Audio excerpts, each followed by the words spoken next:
Hello everyone, and welcome back to Midnight Horror. I know many of you use these videos to fall asleep, so before you drift off, I'd love it if you could leave a comment letting me know where you're listening from around the world. Also, don't forget to like and subscribe if you're enjoying the video. Story 1. The roadside motel sat on the edge of a lonely highway, its neon sign flickering weakly in the night. The parking lot was nearly empty except for my car and an old truck covered in dust. Inside the lobby, the clerk barely looked up as I checked in, sliding the key across the counter with a muttered room number. The place smelled of stale air and cleaning chemicals, but I was too tired to care. Our room was small, just a bed, a dresser, and a worn-out TV sitting on a wooden stand. The carpet was stained, the curtains heavy with dust, and the air conditioner rattled noisily in the wall. Tossing my bag onto the bed, I sat down and grabbed the remote, hoping for some background noise to drown out the eerie silence. The screen flickered to life, static at first, then shifting to a dimly lit image of a hotel room. At first, I thought it was just a security feed from the lobby or another part of the motel. But as I looked closer, my stomach twisted. The furniture, the bedspread, even the arrangement of the lamps, it was my room. The screen showed my bed from a slightly high angle, a perspective I couldn't match with my own eyes. My blood ran cold as I scanned the room, trying to find the source of the camera. I stood up, looking around, my breath coming fast. The image remained unchanged, except now I could see myself moving on the screen. It was Liv. My mind raced, trying to figure out where the camera was hidden. I checked the lamps, the smoke detector, even behind the TV, but nothing seemed out of place. The angle suggested it was above, but there were no visible vents or holes in the ceiling. A chill ran down my spine as a thought crept in someone was watching me. I grabbed my phone, ready to call the front desk, but hesitation gripped me. What would I even say? That my own room was on the TV. That someone had installed a hidden camera. My fingers hovered over the screen, and then movement on the TV caught my eye. The door behind me, my door, was slowly creeping open. I spun around, heart hammering, but it was closed, locked just as I had left it. Yet on the screen, the door continued to inch open, the darkness of the hallway beyond it stretching into the room. A shadowy figure stepped inside, just barely visible at the edge of the screen. My breath caught in my throat. I turned back toward the door, pulse pounding in my ears. Nothing had changed. It was still shut. But on the TV, the figure was moving closer, its form barely distinguishable against the dim light. My hands trembled as I grabbed the remote, fumbling to turn the TV off, but the buttons did nothing. The screen remained on, the figure now near the foot of the bed. My instincts screamed at me to get out. I lunged for my bag, yanking it open to grab my car keys, but the moment I looked away, the TV flickered again. My stomach dropped. The bed was now empty. The version of me that had been sitting there just moments ago was gone. The figure stood in my place, staring directly at the screen. A sharp knock sounded at the door. I nearly jumped out of my skin. My breath was ragged as I turned slowly, dread pooling in my stomach. The knock came again, louder this time, rattling the frame. Whoever was on the other side wasn't patient. My fingers gripped the strap of my bag, my mind racing between fight or flight. I forced myself to look at the TV one last time. The figure had moved closer to the screen, its head tilted slightly, as if it knew I was watching. Then, in the faintest motion, it lifted a hand and knocked against the screen. The same rhythm, the same urgency as the sound at my door. The light above me flickered, the air in the room suddenly thick and suffocating. I backed toward the door, hands shaking as I reached for the knob. The knocking stopped. Silence, heavy and suffocating, filled the space. My breath came in short gasps as I pressed my ear against the wood, listening.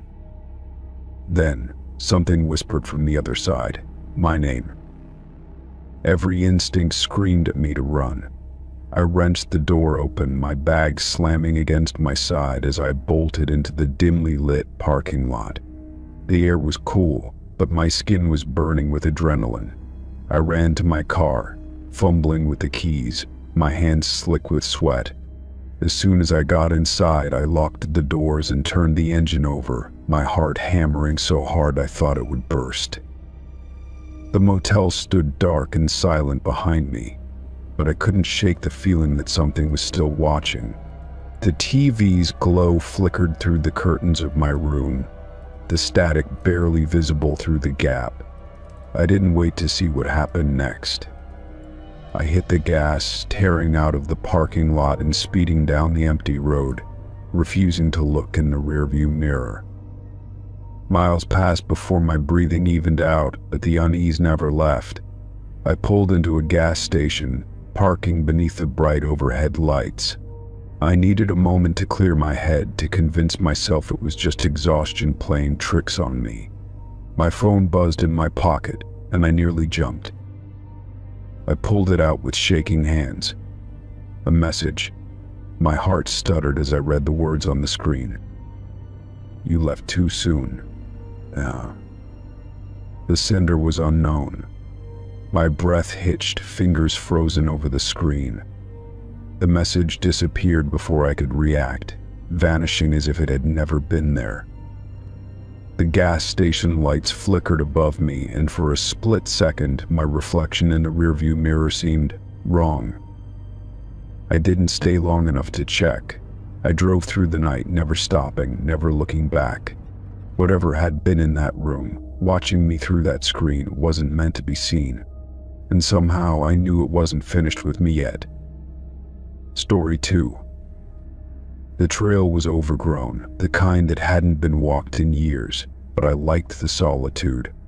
Leaves crunched beneath my boots as I moved deeper into the woods, following no particular path.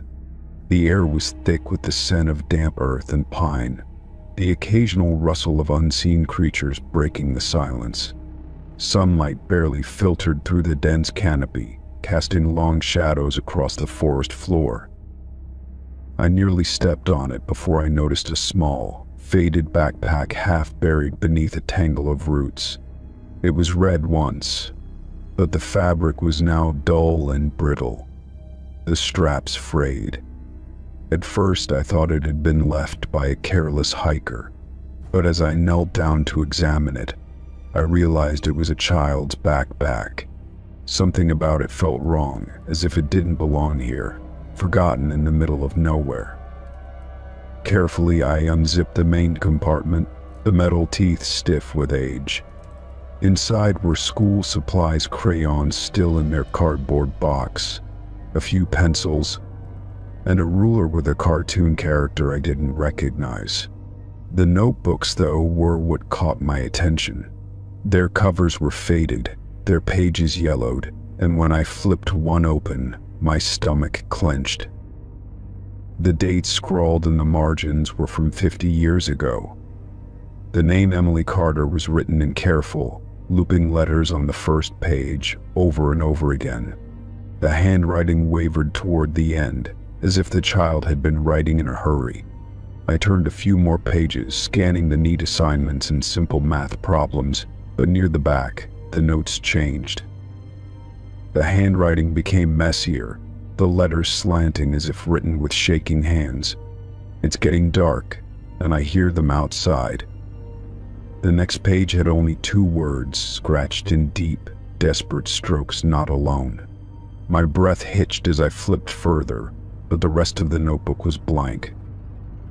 I sat back, glancing around as unease crept up my spine.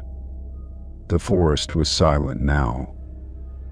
The usual chirping of birds and distant rustling of leaves absent. The air felt colder, as if the warmth of the sun no longer reached this part of the woods. I told myself it was just an old notebook, that kids wrote strange things sometimes, but I couldn't shake the feeling that I was intruding. I checked the rest of the backpack, finding a lunchbox with the remnants of an old sandwich, now nothing more than dried crumbs. There was a small plastic doll with matted hair, its painted eyes staring blankly. Something about it all felt too fresh, like it hadn't been sitting there for 50 years but had only been left behind recently. I stood, dusting off my hands, ready to leave the backpack where I found it. But then I noticed something, a narrow path leading away from the main trail, barely visible beneath the undergrowth.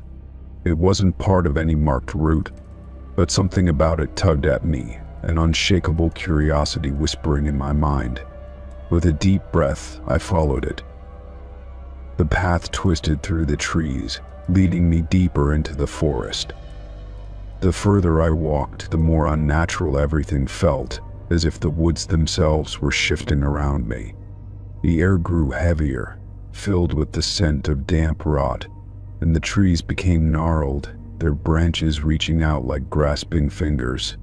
My instinct screamed for me to turn back, but I pressed on. Then I saw it. A small clearing with the remnants of an old wooden cabin, its roof sagging, its door barely hanging on its hinges. The windows were dark, their glass lawns shattered. Something about it felt wrong, like it had been waiting for someone to return. I stepped closer, feeling an almost magnetic pull toward the door. Pushing it open, the wood groaned beneath my touch. The inside was worse than I expected: dust-covered furniture, scattered belongings, and a thick layer of decay clinging to the walls. A child's drawings were tacked haphazardly onto one of the walls. Their colors faded, but their subjects clear figures with hollow faces standing among the trees. A lump formed in my throat as I stepped further in. A small bed sat in the corner, its blanket still rumpled as if someone had just crawled out of it. Next to it, a pair of tiny shoes rested neatly on the floor. My hands trembled as I reached out, my fingers barely brushing against them when I heard it. A whisper, soft and distant, like the rustling of leaves but carrying words I couldn't quite understand. I spun around, my pulse hammering in my ears. The cabin was empty, but I felt eyes on me, an unbearable pressure settling in my chest. The whispering grew louder, overlapping voices that rose and fell, surrounding me. I stumbled back toward the door, but something in the corner caught my eye: an old newspaper, brittle and yellowed with age. I picked it up, my breath catching as I read the headline. "Local girl missing, search continues for Emily Carter." Beneath it was a black and white photo of a little girl with bright eyes and a shy smile. My stomach twisted as I looked closer, recognizing the backpack at her feet. The same one I had just found. The whispering turned into a soft giggle, childlike but wrong, warped by time. My vision blurred as the air around me grew thick, the walls of the cabin seeming to close in. I bolted, my feet pounding against the rotting wood as I shoved through the door and into the open air. The trees loomed taller now, their shadows stretching unnaturally across the ground. I ran, branches clawing at my arms as I crashed through the undergrowth. The whispers followed, growing distorted, echoing with laughter that didn't belong. My lungs burned, my legs ached, but I didn't stop. I didn't dare stop. When I finally stumbled onto the main trail, the forest erupted with sound again: birds chirping, leaves rustling, as if nothing had ever happened. My car was still where I left it, the sight of it grounding me back in reality. I yanked open the door, throwing myself inside, my hands gripping the steering wheel like a lifeline. My chest heaved as I caught my breath, my mind reeling from what I had just seen. When I finally dared to look at the passenger seat, my stomach dropped. The backpack sat there, untouched, as if I had never left it behind. Story 3. The road stretched endlessly ahead, a narrow strip of cracked asphalt cutting through dense trees. My headlights illuminated the path, casting long shadows that flickered and shifted with each turn. The air outside was thick with the scent of damp earth, the kind that clung to everything after a long day of rain.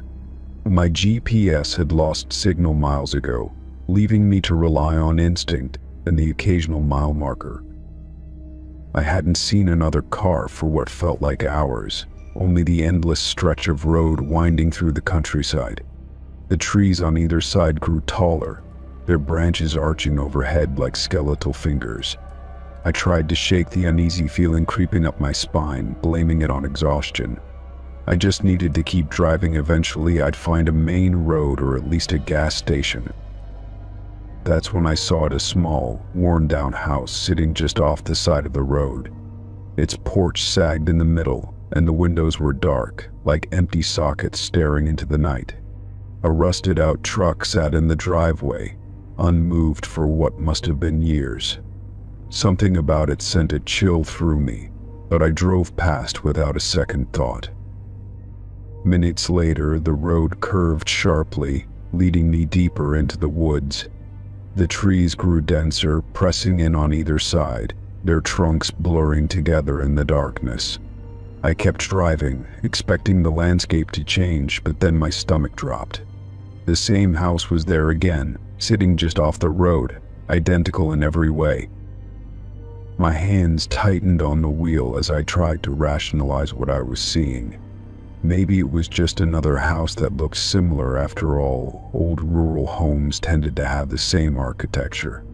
But my gut told me otherwise. The rusted truck, the sagging porch, the way the front door seemed slightly ajar, it was all the same. I pressed down on the gas, my pulse quickening. The road had to lead somewhere. Maybe I had just made a mistake, looped around without realizing it. I focused on the pavement ahead, refusing to let my mind wander. The trees blurred past, the road twisting and turning like it was alive. Then I saw it again. The same house, in the same spot, as if I had never left.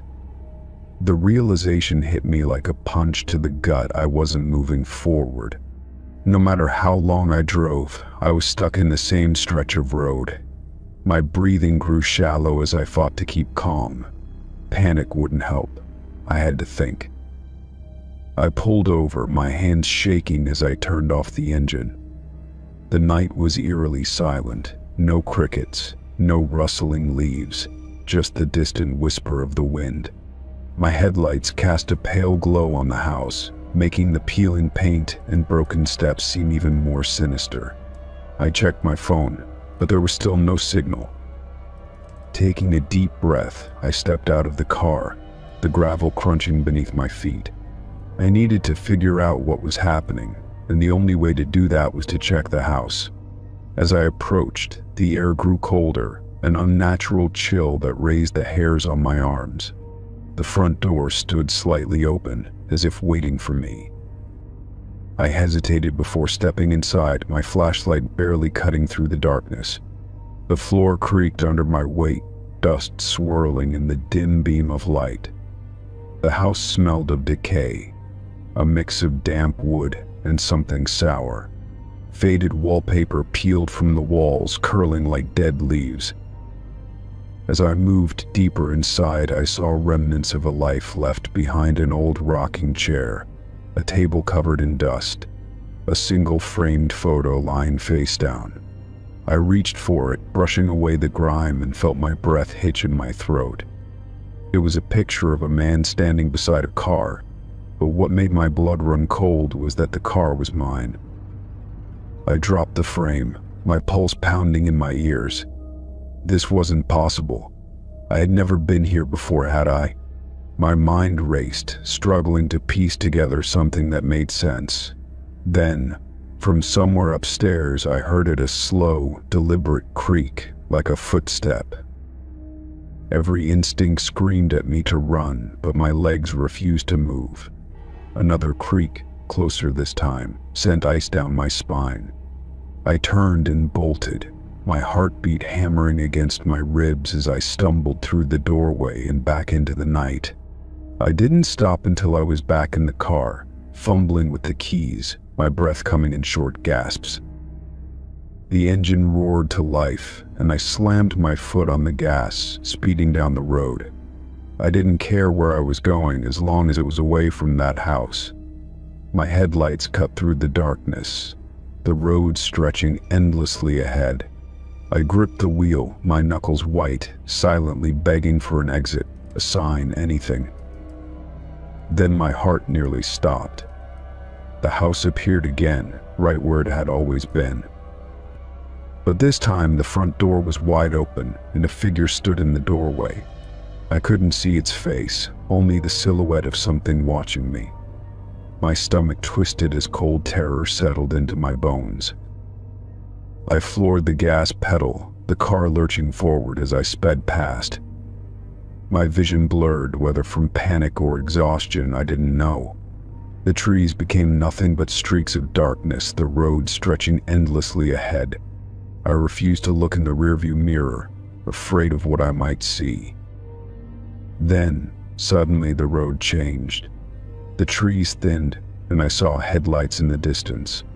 Relief crashed over me as I realized I was approaching a crossroads. Without hesitation, I turned onto the new road, my hands still trembling. I kept driving, glancing in the mirror to make sure the house was gone. It was. The road behind me was empty, the darkness now just an ordinary night. My breathing slowly steadied, but the unease never left me. Something had been wrong back there, something unnatural. Hours later, I pulled into a gas station, my body exhausted but my mind still racing. I asked the attendant if he knew anything about that stretch of road. His expression darkened, and he shook his head. "People get lost out there," he said. "Some of them never find their way back." I didn't ask any more questions. I just filled up my tank and kept driving, putting as much distance between myself and that place as possible. But even now, I can't shake the feeling that if I ever take the wrong turn again, I might see that house waiting for me just like before. Story 4. The hospital had been abandoned for decades, its walls crumbling and windows shattered. Vines crept through the cracks, reclaiming the building as nature slowly devoured it. The silence inside was thick, broken only by the occasional drip of water from a leaking ceiling. Dust swirled in the dim light filtering through broken panes, casting eerie shadows across the peeling walls. I had read about this place, about the stories of patients who never left and the staff who vanished without explanation. It was a relic of something long forgotten, yet it felt like it was still waiting for something. I moved carefully through the halls, my flashlight cutting a thin beam through the gloom. Old gurneys sat rusting in corners, their wheels caked with dust and grime. Medical charts were scattered across the floor, their pages yellowed and curling at the edges. The air was heavy with the scent of mildew and decay, pressing against my lungs with each breath. I had come alone, drawn by curiosity and the allure of the unknown. The stories of strange noises and ghostly figures had never deterred me before, but here in this place they felt more real. I made my way down a stairwell, the steps groaning under my weight. The lower levels were darker, colder, the air thick with something I couldn't quite name. My heart beat a little faster as I reached the basement, where the hospital's morgue was located. The doors were rusted but still standing, their hinges protesting as I pushed one open. Inside, rows of metal lockers lined the walls, their doors ajar, revealing empty spaces where bodies had once been stored. Some had been forced open, their contents long gone. As I stepped deeper into the room, something caught my eye. Among the rusted and forgotten lockers, one stood out. Its door was secured with heavy chains and fresh padlocks. The metal was clean, unmarked by time, as if someone had placed them there recently. I swallowed hard, a chill creeping up my spine as I approached. Every other locker was forgotten, left to rot, yet this one had been deliberately sealed. Someone had gone through the trouble of locking it up, making sure whatever was inside stayed that way. I ran my fingers over the chains, feeling their weight, their undeniable presence. The locks gleamed in the dim light, their surfaces smooth and untouched by rust. Whoever did this hadn't done it years ago. It was recent, maybe even within the last few months. A sudden noise made me freeze. It was faint, almost imperceptible, like a soft scrape from within the locker. My breath caught in my throat as I took a step back, my pulse hammering in my ears. I listened, straining to hear past the silence. Nothing. Just the weight of the still air pressing down on me. But I knew what I had heard, and it hadn't been my imagination. A rational part of me said to leave, to turn around and pretend I had never seen it. But another part, the part that had brought me here in the first place, refused. I had to know why it was locked, why someone had gone to such lengths to keep it shut. I pulled out my phone, snapping a quick photo of the chains. The moment the flash went off, a loud bang echoed through the room. I stumbled back, nearly dropping my phone as I turned toward the source of the sound. The locker. The one with the chains. It had just rattled, as if something inside had thrown itself against the door. My mouth went dry, my hands trembling as I stared at it. The air seemed heavier now, the shadows deeper. I took another step back, my instincts screaming at me to leave. But before I could move, a whisper slithered through the silence, curling around me like cold fingers. It was faint, distant, but unmistakable. My name, drawn out, stretched into something unnatural. My blood ran cold as I turned, scanning the room, but I was alone. Another bang. This time the locker shook violently, the chains clinking as if something inside was struggling against them. My chest tightened, panic rising in my throat as I stumbled toward the door. I didn't look back as I pushed through the morgue's entrance, my breath coming in sharp gasps. The hallway seemed darker now, the building pressing in around me, as if it wanted to keep me there. My footsteps echoed too loudly as I made my way back up the stairs, my flashlight flickering. The air grew warmer the closer I got to the exit, as if something had released its hold on me.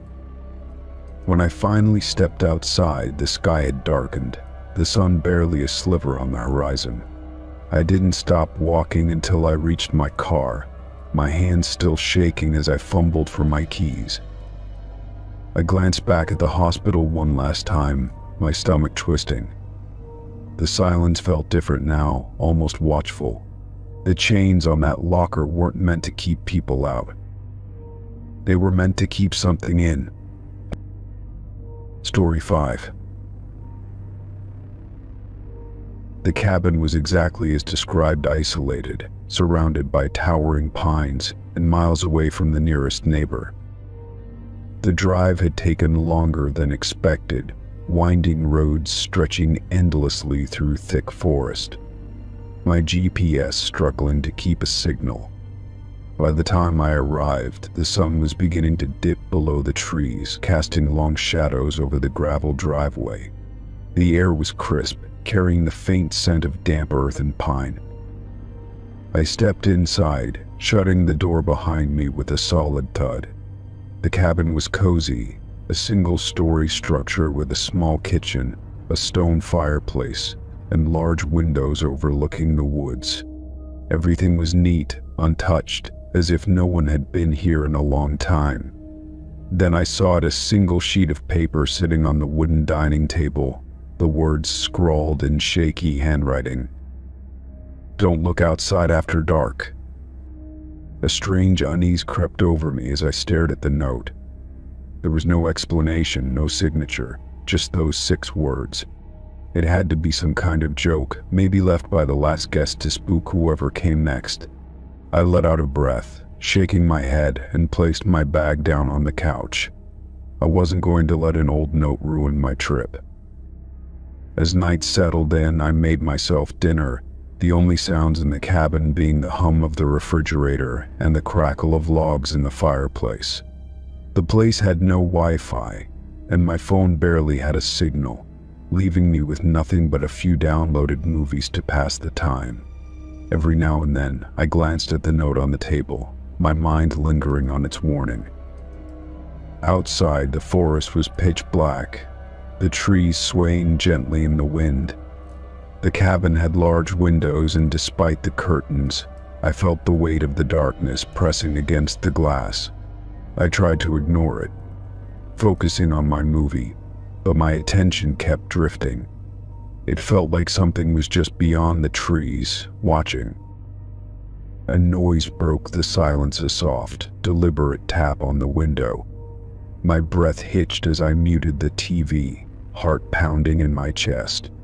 I turned my head slowly, eyes locked onto the dark glass, but I couldn't see anything. The sound came again, this time from the opposite side of the cabin. A light, rhythmic tapping, like fingers brushing against the glass. I swallowed hard, my mind racing through possibilities. An animal maybe, the wind. But it didn't sound like either. It sounded intentional. I forced myself to stay seated, gripping the blanket draped over my legs. The note's warning echoed in my head. Don't look outside after dark. The tapping stopped, replaced by something worse: silence. A deep, suffocating stillness settled over the cabin, as if the entire forest was holding its breath. I clenched my jaw, my fingers digging into the fabric of the blanket. Minutes passed, stretching unbearably long, and just as I began to relax, I heard it. A whisper. It was faint, almost inaudible, but it was there. A voice just outside the window, murmuring something I couldn't understand. My skin prickled, a cold sweat breaking out on the back of my neck. The voice was soft, insistent, like someone trying to lure me closer. I squeezed my eyes shut, forcing myself to stay still. Then came the knocking. Not a soft tap this time, but a loud, deliberate knock right beside me. My entire body tensed as I fought the overwhelming urge to turn my head. The knocking moved, circling the cabin, traveling from one window to the next. Knock, knock, knock. A slow, measured rhythm, never too fast, never too frantic. I held my breath, heart hammering so loudly I was sure it would give me away. The knocking finally stopped, and for a long moment, there was nothing but silence. Then, the whispering returned. This time it was closer. I gritted my teeth, gripping the armrest of the couch, every muscle in my body locked in place. Whatever was out there, it wanted me to look. It was waiting, calling, trying to draw me in. I kept my eyes on the floor, refusing to move, refusing to give in. The whispering continued, growing more urgent. The words still unintelligible but unmistakably human. Then, a shadow shifted across the curtain. My stomach clenched as I fought against the primal fear rising inside me. It was tall, too tall, its outline distorted against the thin fabric. The shape lingered for a moment before gliding toward the front door. I clenched my fists, my breath shallow and ragged. The doorknob rattled. A surge of terror shot through me as I watched it twist, slow and deliberate. I scrambled off the couch, pressing my back against the wall. The door was locked, but I had no idea if that would be enough. The rattling stopped, and for a moment everything was still. Then, a long, slow scrape of fingernails dragged across the wooden surface. I bit my lip, squeezing my eyes shut, my pulse pounding in my ears. Minutes passed, stretching endlessly, until finally, the whispers faded. The presence outside seemed to retreat, dissolving into the darkness. I stood frozen for what felt like an eternity, waiting, listening. The cabin was silent once more. When the first light of dawn crept through the curtains, I finally moved. My limbs were stiff, my head throbbing with exhaustion. Slowly, I approached the door, hesitating before unlocking it. The morning air was crisp, the forest bathed in soft golden light. There was no sign of anything or anyone having been outside. But then I saw them. Footprints. Dozens of them, circling the cabin in the dirt. Some were human, others weren't. My stomach twisted as I stepped back inside, slamming the door shut. I grabbed my bags, my hands trembling as I shoved everything inside. I didn't care about the refund. I didn't care about leaving early. I just knew I had to get out of there. As I sped down the winding road, I glanced in the rearview mirror, my breath catching in my throat. The cabin stood quiet among the trees, the windows reflecting the morning sun. But just before I turned the corner, I saw it. A figure standing at the edge of the forest, tall, motionless, watching. Story 6. The old train station had been abandoned for decades, its once grand architecture now crumbling beneath layers of dust and decay. The wooden beams overhead groaned in protest as the wind pushed through broken windows, carrying the scent of rust and mildew. Weeds had forced their way through the cracks in the concrete floor, reclaiming the space that once bustled with passengers. The silence was thick, disturbed only by my own footsteps as I wandered through the remains of the past. I stepped over a fallen beam, my eyes scanning the platform where travelers once waited for their trains. The faded remnants of an old schedule board still clung to the wall, its letters barely legible beneath years of grime. An overturned bench lay in the corner, its wood splintered as if someone had kicked it over in frustration.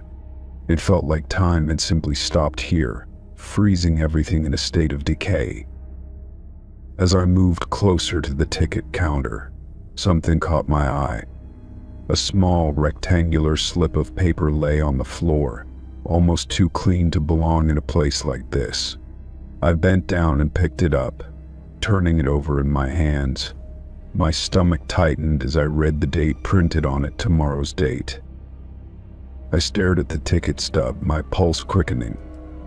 The ink was crisp, the edges of the paper unblemished, as if it had been printed just moments ago. But that was impossible.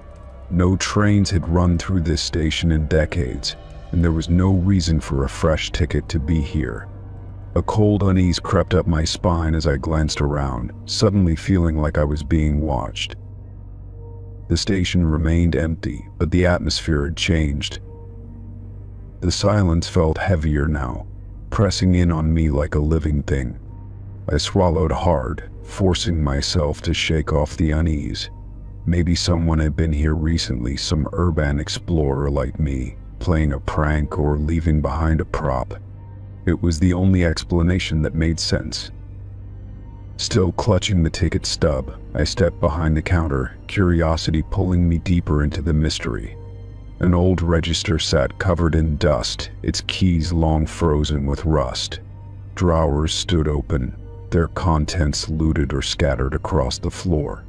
My fingers brushed against a stack of yellowed papers, brittle with age. Whatever business had once run here had been abandoned in a hurry. A soft sound made me freeze. It was faint, almost imperceptible, but it was there, the distant echo of a train whistle. My breath caught in my throat as I straightened, straining to listen. The sound faded as quickly as it had come, leaving only the hush of the wind moving through the empty station. My grip tightened around the ticket stub as I forced myself to breathe. I stepped back onto the platform, glancing down the rusted tracks stretching into the distance. There was nothing but overgrown weeds and remnants of old train cars long since stripped for parts. But the sound had been real. I wasn't imagining it. The unease settled deeper in my chest as I glanced at the ticket again. The destination was unfamiliar, a name I didn't recognize. There was no listed time, just the date tomorrow. The rational part of my brain told me to leave, to toss the ticket aside and forget I had ever found it. But another part of me, the one drawn to the unknown, whispered that I had to stay, to see if anything happened when the clock struck midnight. I checked my phone, but the signal was weak, barely clinging to life in this forgotten place. The sun was beginning to set, casting long shadows across the platform. If I was going to stay, I needed to prepare myself for a long night. I found an old bench near the tracks, brushing away the dust before sitting down. As the hours passed, the world outside the station grew still. The wind died down, and even the usual sounds of insects and distant traffic seemed to vanish. The only noise was my own breathing and the occasional creak of the old structure settling. Midnight was approaching, and my grip on the ticket grew tighter. Then, just as the clock struck 12, I felt it, a deep, rumbling vibration beneath my feet. It started faint, barely noticeable, but quickly grew stronger, shaking the platform. My heart pounded as I stood, staring down the tracks. The darkness beyond seemed to shift, and then, out of nowhere, a train emerged. It was massive, sleek, and pristine, nothing like the rusted wrecks that lined the tracks. Its headlights pierced through the darkness, illuminating the station in an eerie glow. The air was thick with the scent of burning coal and something else, something old and metallic. The train screeched to a halt, its doors sliding open with a hiss. I stood frozen, the ticket burning in my hand. The interior was dimly lit, but I could see silhouettes moving inside, passengers seated and waiting. My pulse raced as a shadow moved to the doorway, a figure stepping onto the platform. They were dressed in an old-fashioned uniform, their face obscured by the dim light. "Ticket, please," the figure said, their voice smooth and unsettling. My breath hitched as I slowly held up the stub, my fingers trembling. The conductor took it, examining it closely before nodding. "Right on time," they murmured, stepping aside to allow me passage. Every instinct screamed at me to run, but my feet wouldn't move. I glanced over my shoulder, half expecting to see the abandoned station fading away, replaced by some other time, some other world. But everything remained the same except for the train, waiting for me to board. I swallowed hard, taking a single step forward. The air inside was warm, heavy with a scent I couldn't quite place. The passengers sat eerily still, their faces turned away, as if they were waiting for something. My stomach twisted as I realized the train had no markings, no signs of where it was headed.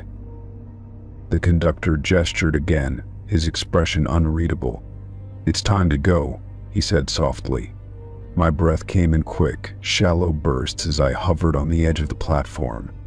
I could step on and find out where this train was going, or I could turn back, leave this place behind, and never look back. The rumbling beneath my feet grew stronger, as if the ground itself was urging me forward. My heart pounded as I made my decision. I turned, bolting from the platform, the wind rushing past me as I ran. Behind me, the train let out one final, ear-piercing whistle before vanishing into the darkness. I didn't stop running until I reached my car, my hands shaking as I fumbled with the keys. When I finally dared to look back, the station was silent, just as abandoned as before.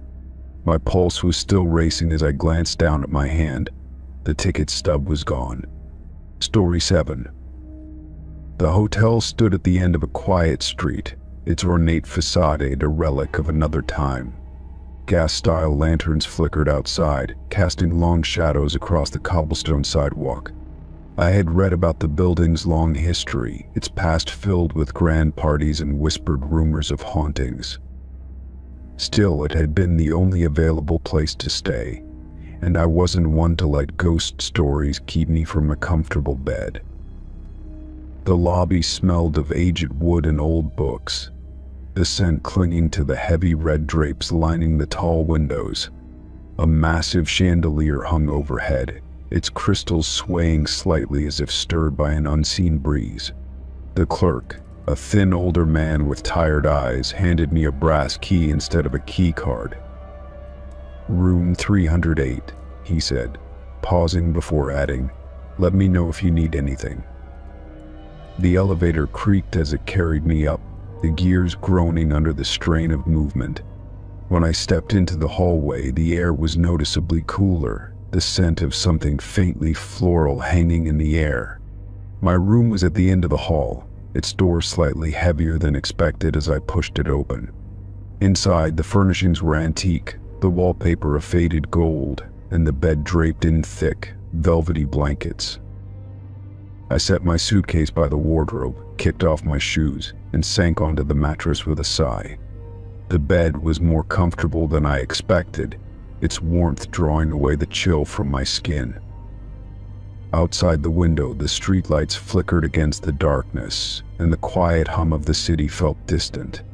Exhaustion settled over me quickly, and within minutes, I drifted into a deep sleep. Sometime in the night, I stirred, half awake, to the sound of faint movement. It was a soft rustling, like fabric being dragged across the floor, followed by the gentle click of something shifting.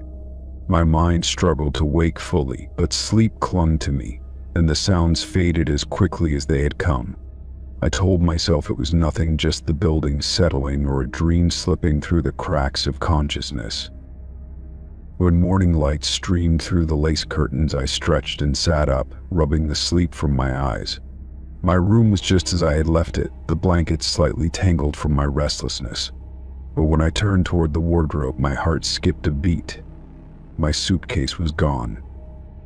Panic shot through me as I scanned the room, my mind racing to make sense of it. I had placed it right there, beside the wardrobe, before I went to bed.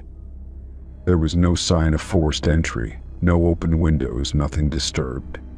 I threw off the blankets and stumbled to my feet, yanking open the wardrobe in case, for some bizarre reason, I had put it inside.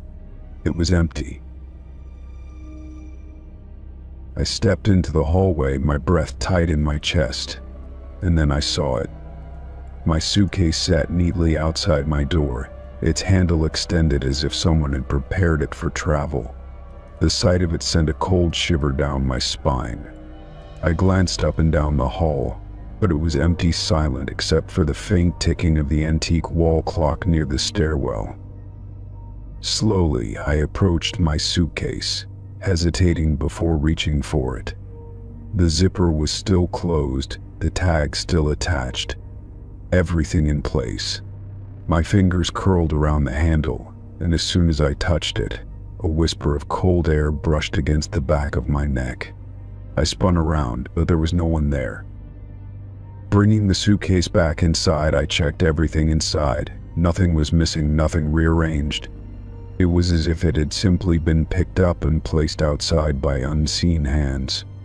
I tried to reason through it. Perhaps the staff had come in, mistaking my room for checkout, though that didn't explain why my door was still locked from the inside. Determined to get an answer, I headed downstairs, the wooden steps groaning beneath my weight. The lobby was quiet, only the clerk from the night before sitting at the front desk. When I told him what happened, he gave me a long, unreadable look before sighing. "You were in 308?" he asked. And when I nodded, he tapped his fingers against the counter. "There's a story about that room," he said, voice low as if reluctant to share. "Years ago, a woman stayed there, waiting for someone who never arrived. She packed her suitcase every night, placing it by the door, as if ready to leave. But she never did." His gaze met mine, steady and knowing. "Guests who stay in that room sometimes wake up to find their belongings outside, like something or someone wants them to go." My skin prickled, every logical thought I had clashing with the weight of his words. I wanted to argue, to find a rational explanation, but I had none. Instead, I simply nodded, thanked him, and walked back upstairs with an uneasy weight in my chest. I decided to leave that afternoon.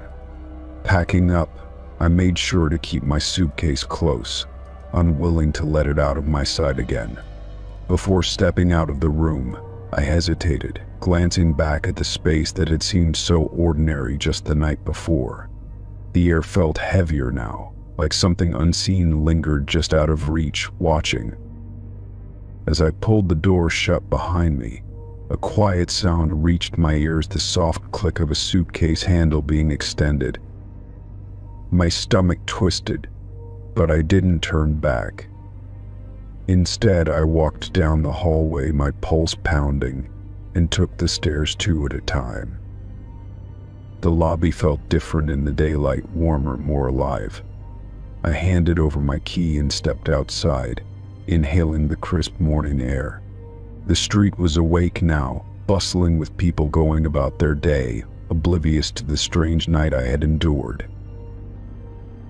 I glanced back one last time at the hotel, its windows dark and still. For a brief moment, I thought I saw a shadow move behind the lace curtains of room 308. Then, just as quickly, it was gone. I tightened my grip on my suitcase and walked away, never looking back. Story 8. The road was empty as I drove through the countryside, the only light coming from my headlights cutting through the thick fog. It was late, far later than I had planned to be out, but I was miles from the nearest town with nothing but open fields and dense trees stretching on either side of me. My gas gauge hovered just above empty, and I silently cursed myself for not stopping earlier. I needed to find a station soon, or I'd be stranded in the middle of nowhere. A sign appeared through the fog up ahead, its paint chipped and faded. It pointed down a narrow road leading off the highway, the words barely legible, Marrow's Hollow, 2 miles. I had never heard of the place, but I had no other choice. I turned onto the road, my tires crunching over gravel as the fog thickened, swallowing the highway behind me. The town came into view slowly, its buildings barely lit, their windows dark and hollow. The streets were deserted, not a single car or person in sight, and the silence was deafening. I scanned for a gas station, relief washing over me as I spotted one at the end of the street. The old pumps looked rusted, but the station lights were still on. I pulled in and stepped out, the air unnaturally cold despite the summer night. The station's small building had a single door, its glass smeared with grime, and a flickering neon open sign buzzed weakly above it. I knocked once, peering inside, but saw no one. A shadow shifted near the counter, and a man slowly stepped forward, his expression unreadable. "You need gas." His voice was hoarse, like he hadn't spoken in a long time. I nodded, glancing around the station's interior. The shelves were covered in dust, and the air smelled stale, like the place had been abandoned for years. "Yeah, just enough to get me to the next town." He didn't move right away, just stared at me for a long moment before nodding. "Pump's old. Pay inside first." I handed him some cash, watching as he rang it up on an ancient register. Something about him unsettled me, the way his eyes never quite met mine, the way his hands trembled as he counted the bills. I turned back toward my car, eager to fill up and leave. As I pumped the gas, a sound echoed down the street, soft at first, then louder, like footsteps striding over pavement.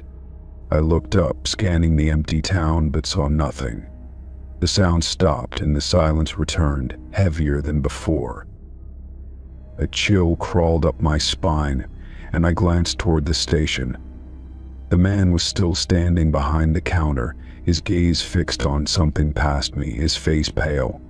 "You should go," he murmured, his voice barely audible. The pump clicked, signaling my tank was full, and I hurriedly replaced the nozzle. The strange tension in the air had grown unbearable, pressing down on me like unseen hands. I climbed into my car and turned the key, my engine roaring to life. As I put the car into drive, I caught movement in my side mirror, a figure standing in the middle of the road behind me. They were too far to make out clearly, but something about the way they stood, motionless and rigid, made my skin crawl. I didn't wait to see more. I pressed the gas, speeding down the road back toward the highway. The fog had thickened, the town vanishing behind me within seconds, swallowed by the mist. But just before I lost sight of it completely, I glanced into my rearview mirror. The figure was closer now, standing just beyond the reach of my taillights, their face still hidden. My breath hitched as a second figure appeared beside them, then a third, more and more, until a crowd of shadowy shapes lined the road.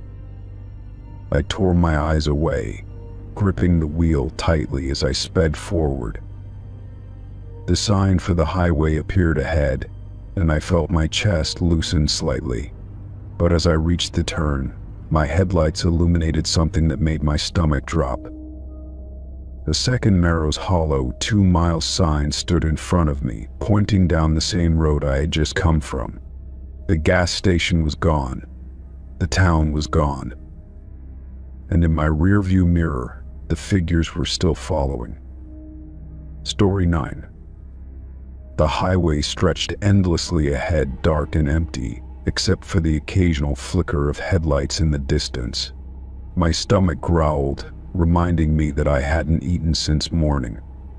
When I spotted the neon glow of a diner just off the road, I took the next exit. The sign buzzed faintly, casting a flickering light over the empty parking lot. The place looked like something out of the past, a classic roadside stop with checkered floors and chrome stools lining the counter. The windows were fogged slightly, the warmth inside contrasting against the cold night air. I stepped in, and a bell jingled above the door, but the place was nearly silent. A waitress stood behind the counter, drying a glass with a rag, her expression unreadable. "Take any seat you like," she said, her voice flat. I nodded and slid into a booth by the window, the vinyl seat cracked but comfortable. A few other customers sat scattered throughout the diner, but no one looked up. The atmosphere felt thick, heavy in a way I couldn't quite place. The waitress walked over, placing a laminated menu in front of me. "Here you go," she said, then paused. "Coffee?"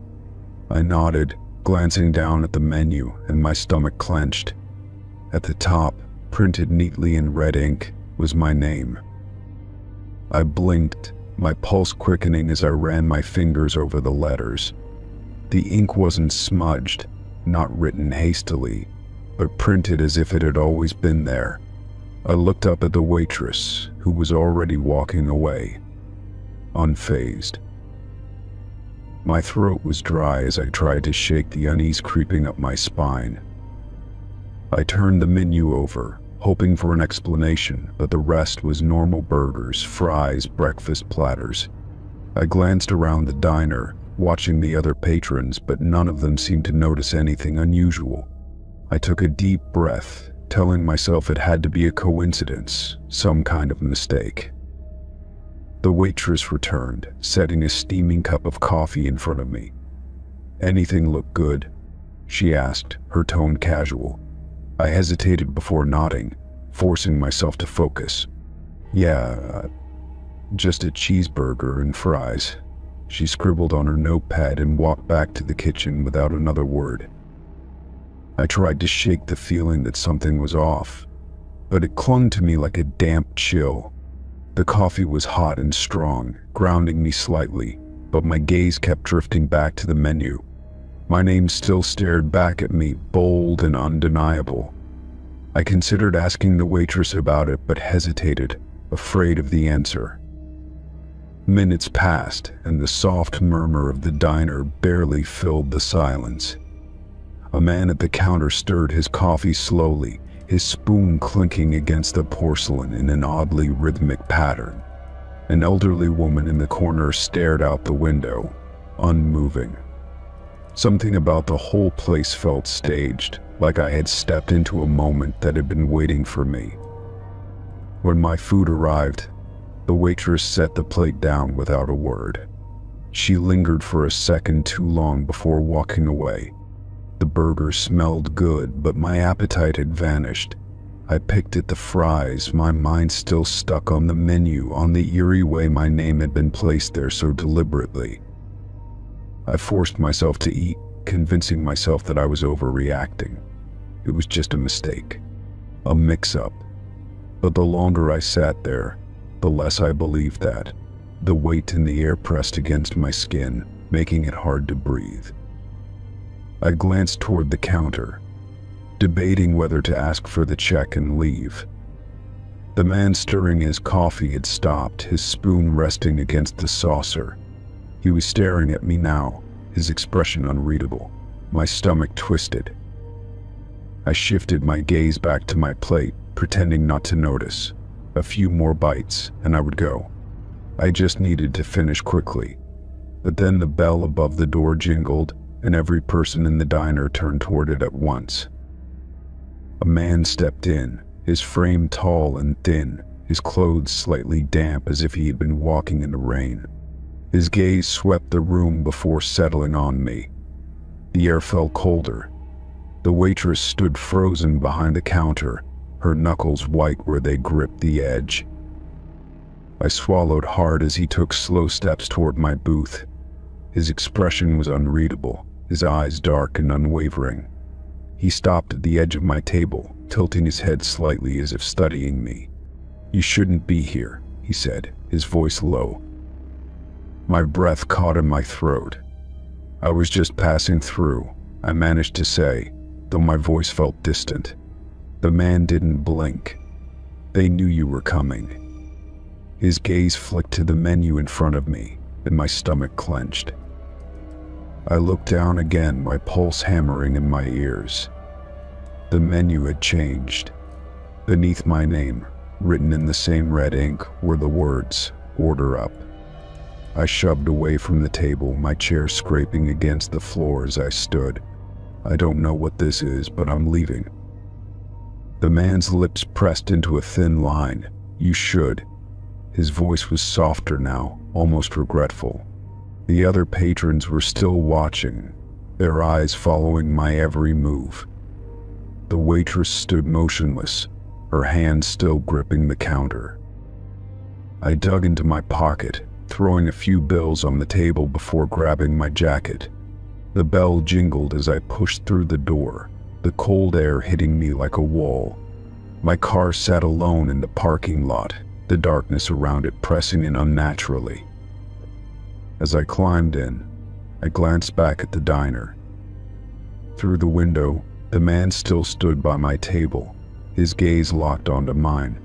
The others had resumed their eerie stillness, the air inside thick with something unspoken. My stomach twisted as I turned the key in the ignition. The engine sputtered to life, and I peeled out of the parking lot, gravel crunching beneath my tires. The diner faded in my rearview mirror, its neon sign flickering weakly. My hands were trembling on the wheel, my breath uneven. I didn't stop driving until I was miles away, the strange weight finally lifting from my chest. But the unease never fully left me. Days later, when I emptied my pockets, I found the menu folded neatly inside. My name still printed at the top. The words "Order Up" circled in fresh red ink. Story 10. The canyon stretched endlessly before me, its towering rock walls bathed in the amber glow of the late afternoon sun. The trail was rugged, winding between boulders and dry riverbeds, untouched by modern footprints.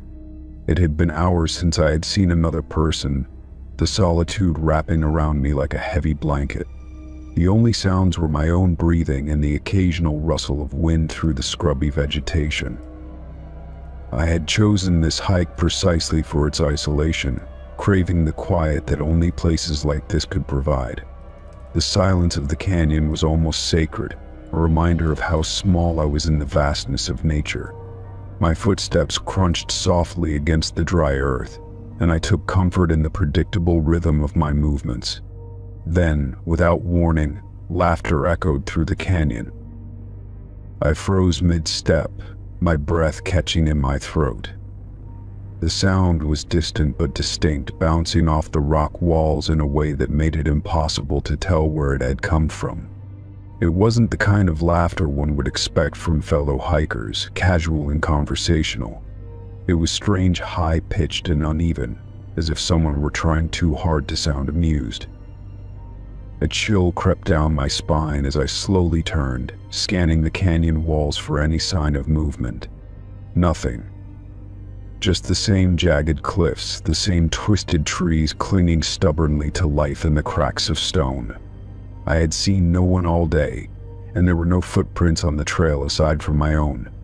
The laughter faded as quickly as it had come, swallowed by the wind. I shook off the unease and kept walking, convincing myself it had been a trick of the canyon's acoustics. Sound carried strangely in places like this, bouncing unpredictably off the rock walls. Perhaps it had come from miles away, some distant hiker sharing a joke with a companion. But as I rounded a bend in the trail, my stomach tightened. A single footprint was pressed into the dust ahead of me, fresh and deep. It wasn't mine. The shape was different, the edges too crisp to be old. I crouched down, studying it closely. It was barefoot, the impression of each toe clearly visible in the dirt. The sight sent a ripple of unease through me. Who would be out here without shoes? I stood slowly, my pulse thrumming in my ears. The canyon felt different now, the air heavier, charged with something unseen. I turned my head slightly, listening, but the silence had returned. I continued forward, my steps more cautious, my senses hyper-aware of every sound around me. The canyon narrowed ahead, forcing me through a passage where the walls closed in tightly on both sides. The moment I stepped into the narrowest part of the canyon, the laughter came again, this time much closer. It was sharp and abrupt, like a breathless giggle directly behind me. My blood turned to ice as I spun around, my heart hammering against my ribs. The canyon behind me was empty. I took a step back, pressing myself against the rough rock wall, my breath shallow and unsteady. The laughter had been right there, impossibly close. My eyes darted across the landscape, searching for any sign of movement, any shadow that didn't belong. The canyon remained still, the air thick with a silence that felt unnatural. I forced myself to move, my legs stiff with fear. The logical part of my brain screamed for explanations: an animal, the wind, something rational. But the deeper, more instinctual part of me knew better. I wasn't alone. Someone or something was out here with me. As I pressed forward, the walls widened again, opening into a small clearing with smooth, flat rock. At the center stood an old wooden post, weathered and splintered from years of exposure. I approached cautiously, my fingers brushing the surface. There were carvings in the wood, names, dates, symbols I didn't recognize. Some of the names were so old they had nearly faded away. The wind picked up suddenly, howling through the canyon in a way that made my skin crawl. The laughter returned, this time all around me, surrounding me like a whispered secret. It came from above, from the walls, from the very ground beneath my feet. I clapped my hands over my ears, stumbling back, my breath coming in ragged gasps. I turned and ran, my body moving before my mind could catch up. The canyon blurred around me as I sprinted back the way I had come, my footsteps frantic against the rocky path. The laughter followed, twisting into something shrill and distorted, like dozens of voices layered on top of each other. My lungs burned as I pushed forward, the trail seeming longer now, stretching endlessly before me. The sun had dipped lower, casting long shadows across the landscape. I kept running, my only thought to escape, to reach the safety of my car. The moment I passed through the canyon's entrance, the laughter stopped. The silence was abrupt, suffocating, as if the canyon had never made a sound in its existence. I collapsed onto the ground, gasping for air, my hands trembling against the dirt. The parking lot was only a short distance away now, my car sitting exactly where I had left it. I forced myself to stand, my legs weak beneath me, and walked the final stretch with wary steps. I threw open the car door and slid inside, locking it the second I was behind the wheel. My hands gripped the steering wheel tightly, my knuckles white. The canyon loomed behind me, dark and quiet, watching. I started the engine, the sound cutting through the stillness, and sped away without looking back.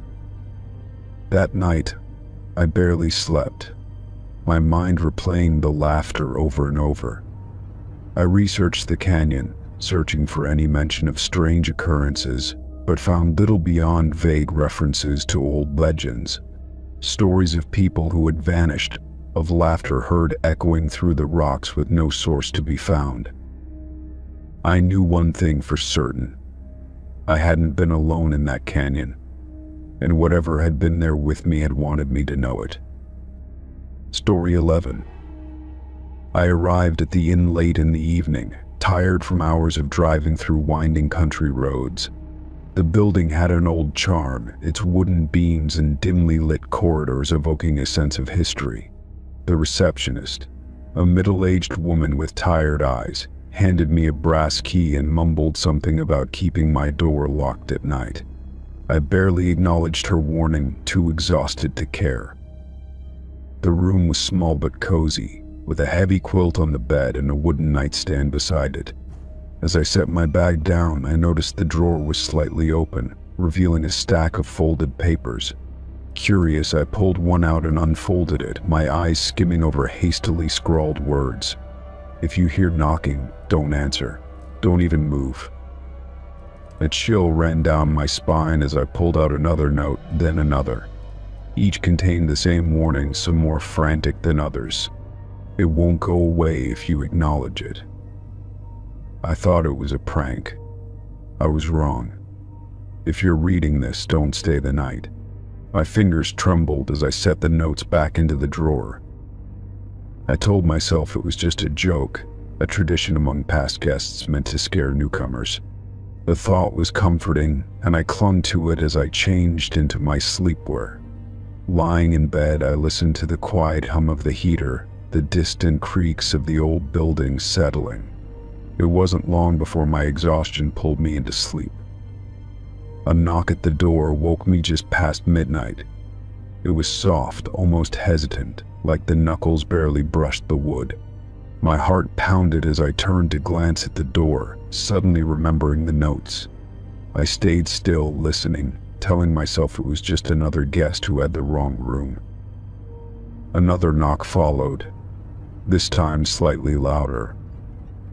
A cold sweat broke across my forehead as I pulled the blanket up to my chin. My mind raced, debating whether to call out, but the warnings from the drawer echoed in my head. I clenched my jaw and squeezed my eyes shut, willing myself to stay silent. Minutes passed in unbearable tension, and I began to think it was over. Just as I started to relax, the knocking came again, faster now, more insistent. My breath hitched as I stared at the door, my muscles rigid. The sound wasn't coming from the hallway, it was from inside the room. I bolted upright, my pulse hammering as I scanned the small space. The bathroom door was slightly ajar, darkness stretching beyond it like an open maw. The nightstand drawer rattled slightly, as if something inside had shifted. I told myself it was the heater, the wind, anything but what my mind was suggesting. I couldn't move, couldn't breathe. Then, the knocking shifted to the wall behind my bed, slow and deliberate. It was impossibly close, as if someone was standing right on the other side. My body screamed for me to run, but I was paralyzed, trapped in my own fear. I don't know how long I sat there, but eventually the knocking stopped, The room fell into an eerie silence, as if the air itself was waiting for my next move. I kept my eyes on the door, my ears straining for any sign of movement. When nothing happened, I dared to let out a shaky breath. Morning light crept through the curtains, casting the room in a pale glow. I didn't remember falling asleep, but I must have at some point. My limbs were stiff as I sat up, my heart still unsteady. For a moment, I convinced myself it had been a dream. Then I noticed the nightstand drawer. It was wide open, the papers inside scattered as if someone had rifled through them. My stomach churned as I hesitantly picked one up. The message was different this time, written in fresh ink. "You listened. Good. But it will be back." My blood ran cold as I grabbed my things, stuffing them into my bag with shaking hands. I didn't care about breakfast or checking out properly. I just needed to leave. As I rushed out of the room, I felt eyes on me, an unshakable sensation of being watched. The receptionist barely glanced up as I dropped the key onto the counter. I opened my mouth to say something, to ask if she knew about the knocking, but no words came. She met my gaze, and I saw understanding in her tired expression. She had heard it too. I stepped outside, gulping in the crisp morning air as relief flooded through me. The inn stood behind me, still and unassuming, as if it hadn't tormented me the night before. I forced myself to walk to my car, not daring to look back. As I drove away, I glanced in the rearview mirror, half expecting to see something staring after me. The road stretched ahead, leading me far from that cursed place.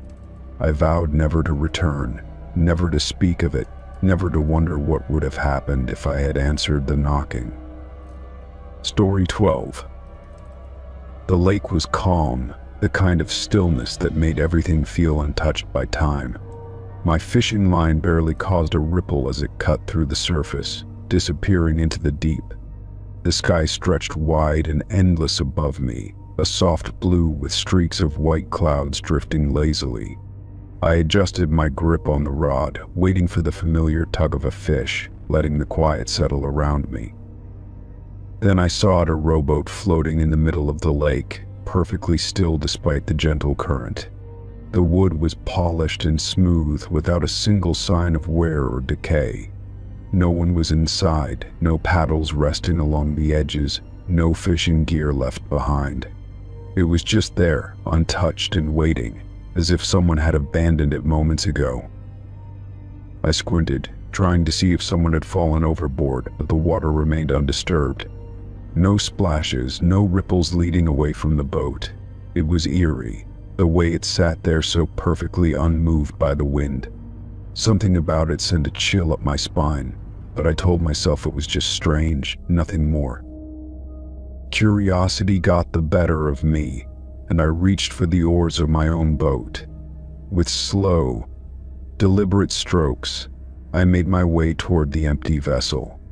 The closer I got, the more unnatural it felt. No signs of moss, no signs of weathering, nothing to suggest it had been left out for long. It was as if it had been placed there deliberately. I pulled up beside it, gripping the edge with one hand while steadying myself. The wood felt oddly warm beneath my fingers, as if it had been sitting in the sun all day, yet the air was cool. Peering inside, I half expected to see something: footprints, belongings, anything to prove someone had been there. But it was empty, completely devoid of life. A feeling of unease settled in my gut, but I couldn't just leave it floating in the middle of the lake. If someone had lost their boat, they'd want it back. I tied a rope from my boat to its stern, securing the knot as best as I could. As soon as I did, the air around me felt heavier, as if the lake itself was holding its breath. I turned back toward the shore, gripping the oars and rowing, pulling both boats toward land. The water, once calm, now lapped strangely against the sides of my vessel. The sound was off, hollow and distant, like I was hearing it from underwater. I kept my eyes forward, not wanting to glance back at the boat I was towing. The shore felt farther than it had before, as if the lake had stretched itself wider in the time I'd spent out there. My arms ached, my breath came harder, but I pushed forward. Every now and then, I would glance over my shoulder, half expecting to see something sitting in that boat, but it remained empty, silent, untouched. When I finally reached the dock, I secured both boats and climbed onto solid ground, my legs unsteady beneath me. The moment I stepped onto the wooden planks, the air seemed clear, the strange heaviness lifting. I turned to inspect the rowboat, but something was wrong. The rope I had tied was gone, as if it had never been there at all. The boat still floated beside mine, but it no longer felt like something I had towed. It looked like it had simply appeared, untouched and waiting. I swallowed hard, stepping closer, my fingers reaching for its edge once more. Just as I was about to touch it, a voice called out from behind me, making me jump. An old man stood near the shoreline, watching me with an expression I couldn't quite place. His face was lined with age, his eyes sharp beneath his weathered cap. "Where'd you find that boat?" he asked, his voice rough but steady. I hesitated, glancing back at the vessel before answering. "Out in the middle of the lake," I said, my voice sounding strange even to my own ears. "It was just floating there. No one inside." The old man's face darkened, his jaw tightening as he took a slow step forward. His gaze lingered on the boat as if he recognized it. "That boat's been missing for 50 years, he finally said, his tone laced with something heavy. I felt my stomach drop, the weight of his words pressing down on me. "Belonged to a boy named Daniel Hayes. Went out fishing one evening and never came back." The air around us seemed to still, the quiet of the lake growing deeper. I looked back at the boat, suddenly unwilling to stand too close to it. "They never found him?" I asked, already knowing the answer. The old man shook his head, his eyes never leaving the vessel. "Only the boat, drifting back to shore a week later. No signs of him, no signs of a struggle. Just like that, he was gone." A shiver ran down my spine, the warmth of the sun no longer reaching me. "And now it's back," I murmured, half to myself. The old man nodded slowly, his expression unreadable. "It does that," he said, his voice softer now. "Every few decades it shows up again, same as before. Always empty, always waiting." I stepped back, suddenly feeling like I had brought something to shore that didn't belong here. The boat sat motionless in the water, looking as pristine as the moment I found it. "What happens now?" I asked, but the old man only shook his head. "Leave it," he said. "Don't take it, don't touch it, just leave it be." I didn't need to be told twice. With one last glance at the boat, I turned and made my way up the dock, my footsteps heavier than before. I didn't look back, not even as I reached my truck and climbed inside. The engine roared to life, the normalcy of the sound grounding me, but the feeling in my chest remained. As I pulled away, I thought I saw something shift in the boat's reflection on the water. A ripple, a shadow, something just beneath the surface. I blinked, and it was gone. But the uneasy feeling stayed with me. Even as I drove away, I couldn't shake the thought that the boat hadn't been empty after all. Story 13. The school had been abandoned for years, its windows shattered, its halls thick with dust. The front doors creaked as I pushed them open, the sound echoing through the empty corridors. A faint smell of mildew hung in the air, mingling with something older, something rotten. I stepped cautiously, my flashlight cutting through the dimness, revealing peeling paint and rusted lockers. The floor beneath my feet groaned with each step, as if protesting my presence. A cold draft whispered through the hallway, stirring the tattered remnants of old posters clinging to the walls. The silence pressed down on me, thick and heavy, amplifying the sound of my own breathing. My footsteps sent small clouds of dust swirling into the air, disturbed for the first time in who knew how long. Each door I passed was either missing or hanging ajar, revealing empty classrooms filled with broken desks and forgotten books. I turned a corner and entered what had once been a science lab, the counters still lined with rusted sinks and shattered glass beakers. The skeleton of a long-dead project still sat in the corner, its papers curled with age. The faint outline of a periodic table was barely visible on the wall, the ink faded to a ghost of its former self. Moving deeper, I found a staircase leading to the second floor, the railing coated in grime. The steps creaked under my weight, the sound unnervingly loud in the stillness. I reached the top and saw a long hallway stretching ahead, the doors standing open like waiting mouths. Something about this floor felt different, the air heavier, charged with something unseen. A faint scratching sound drifted from one of the classrooms, stopping as soon as I turned my head. My pulse quickened, and I tightened my grip on the flashlight, swallowing the growing unease. I stepped into the nearest classroom, my light sweeping over overturned desks and faded bulletin boards. At the front of the room, the chalkboard loomed, coated in years of dust and grime. But as my beam passed over it, my breath hitched there. Scrawled in fresh white chalk were the words, "You're not alone."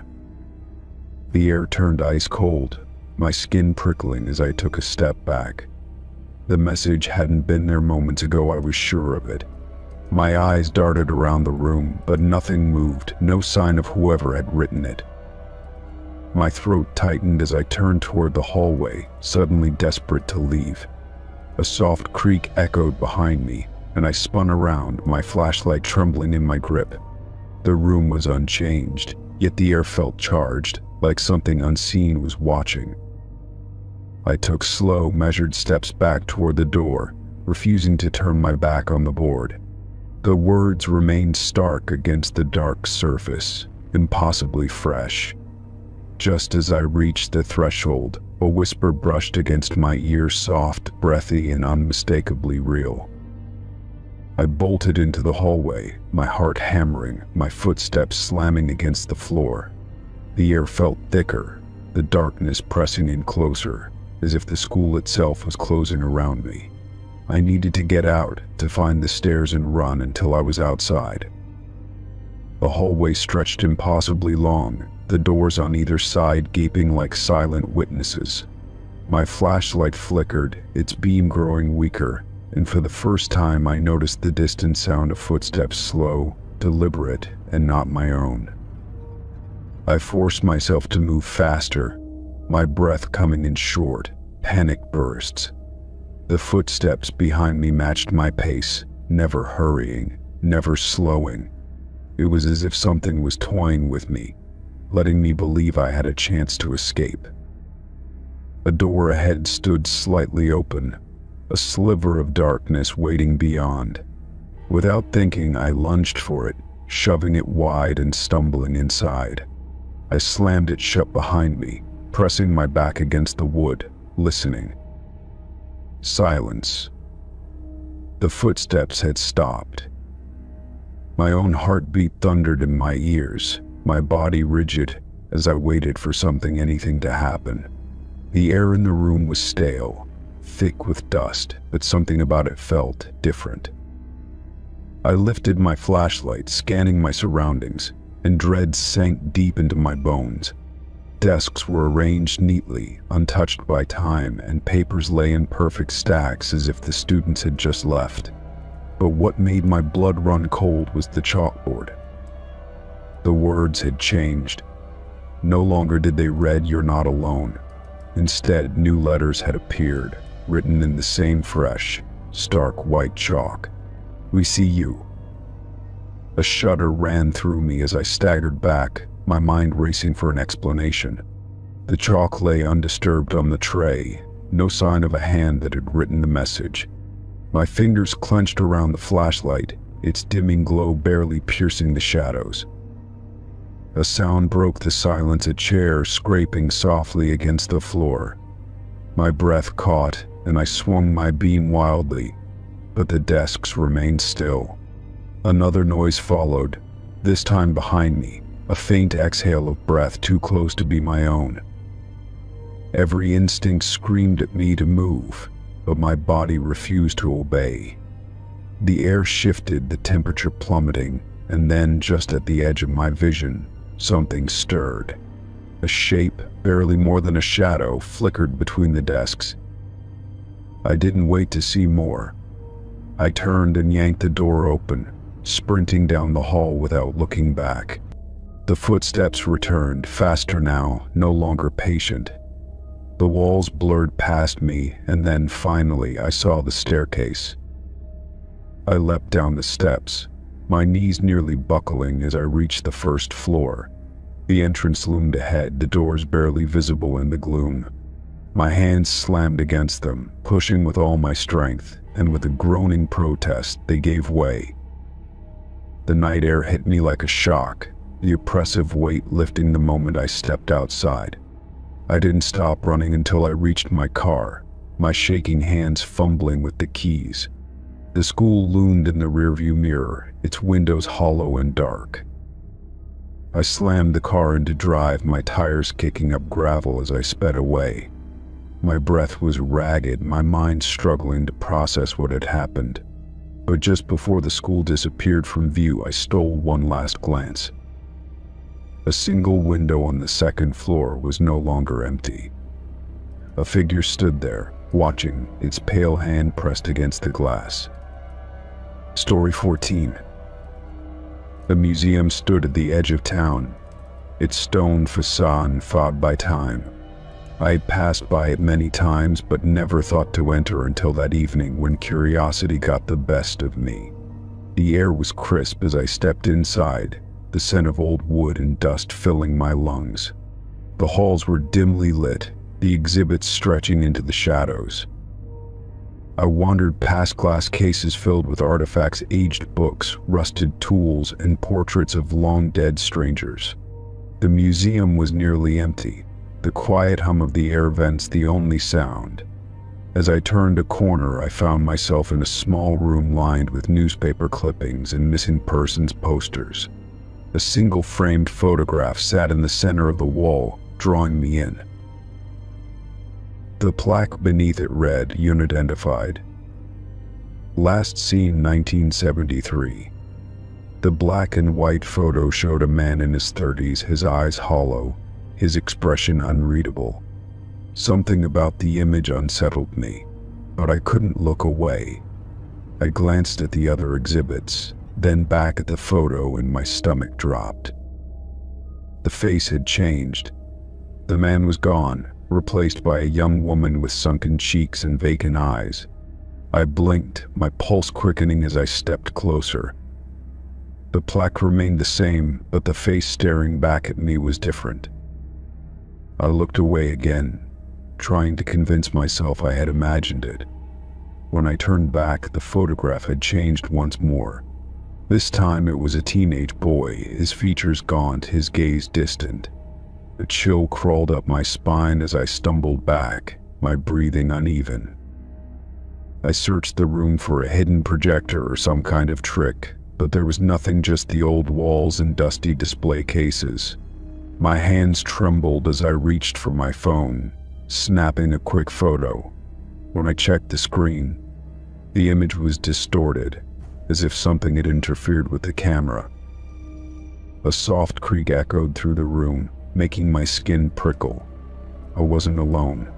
Slowly I turned my head, scanning the dimly lit hall behind me.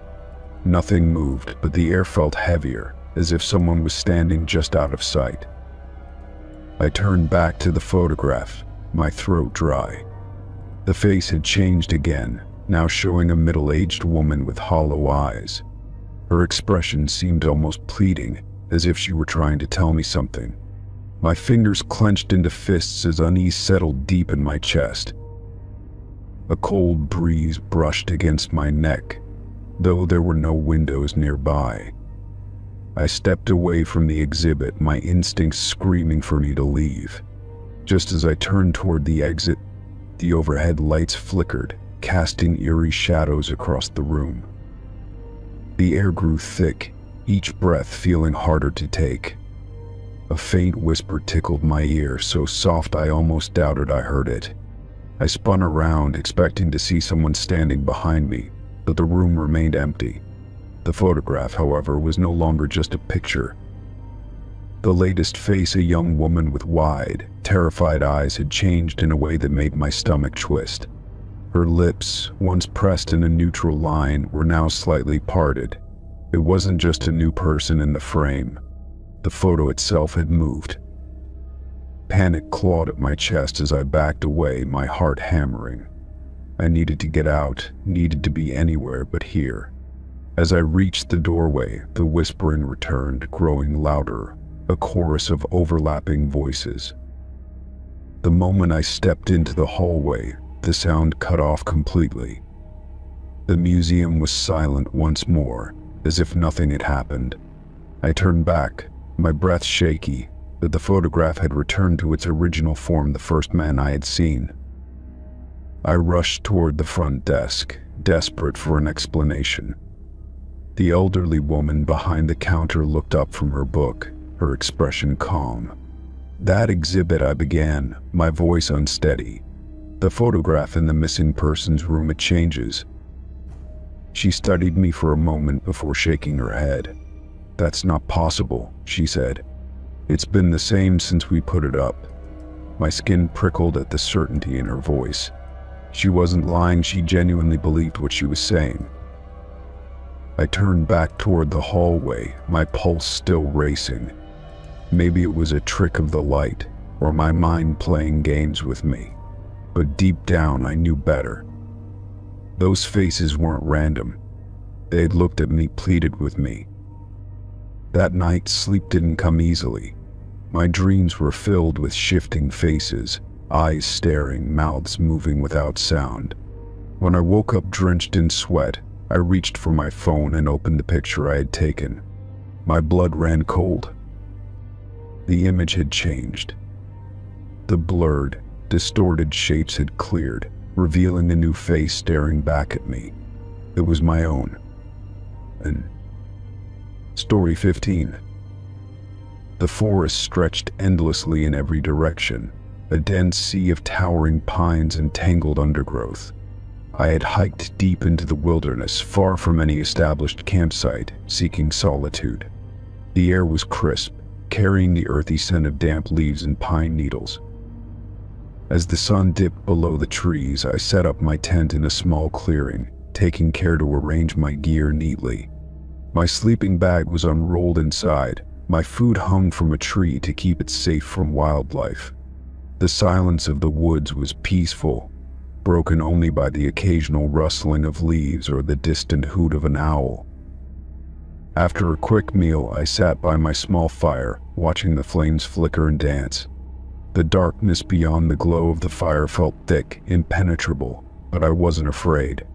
I had camped alone before, and the isolation was something I had come to enjoy.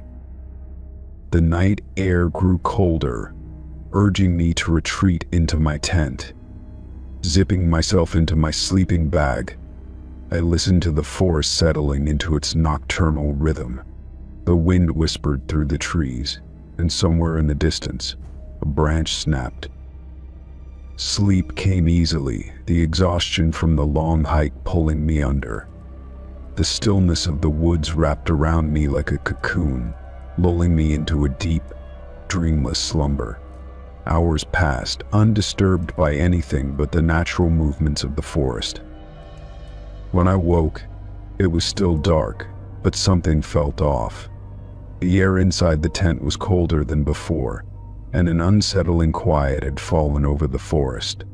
The usual sounds of crickets and rustling leaves were gone, replaced by an eerie stillness. I sat up, feeling a strange sense of unease settle in my chest. The fabric of my tent seemed untouched, no signs of anything trying to get in. Yet the silence pressed in on me, heavier than before. Unzipping the tent, I poked my head out, expecting to see my gear where I had left it. Instead, the clearing was empty. My backpack, my food, even my boots were gone. The fire pit was nothing but cold ash, as if it had been abandoned for days. My breath came quicker as I crawled out of the tent, scanning the area. The only thing left was my tent itself, still standing as I had pitched it. The wind stirred the leaves around me, carrying a chill that made my skin prickle. A trail of disturbed pine needles led away from my campsite, as if something or someone had dragged my belongings away. My stomach twisted at the thought. I was miles from the nearest road, and I hadn't seen another person since I entered the forest. I followed the faint trail, my heart pounding with each step. The forest seemed darker than before, the trees pressing in around me.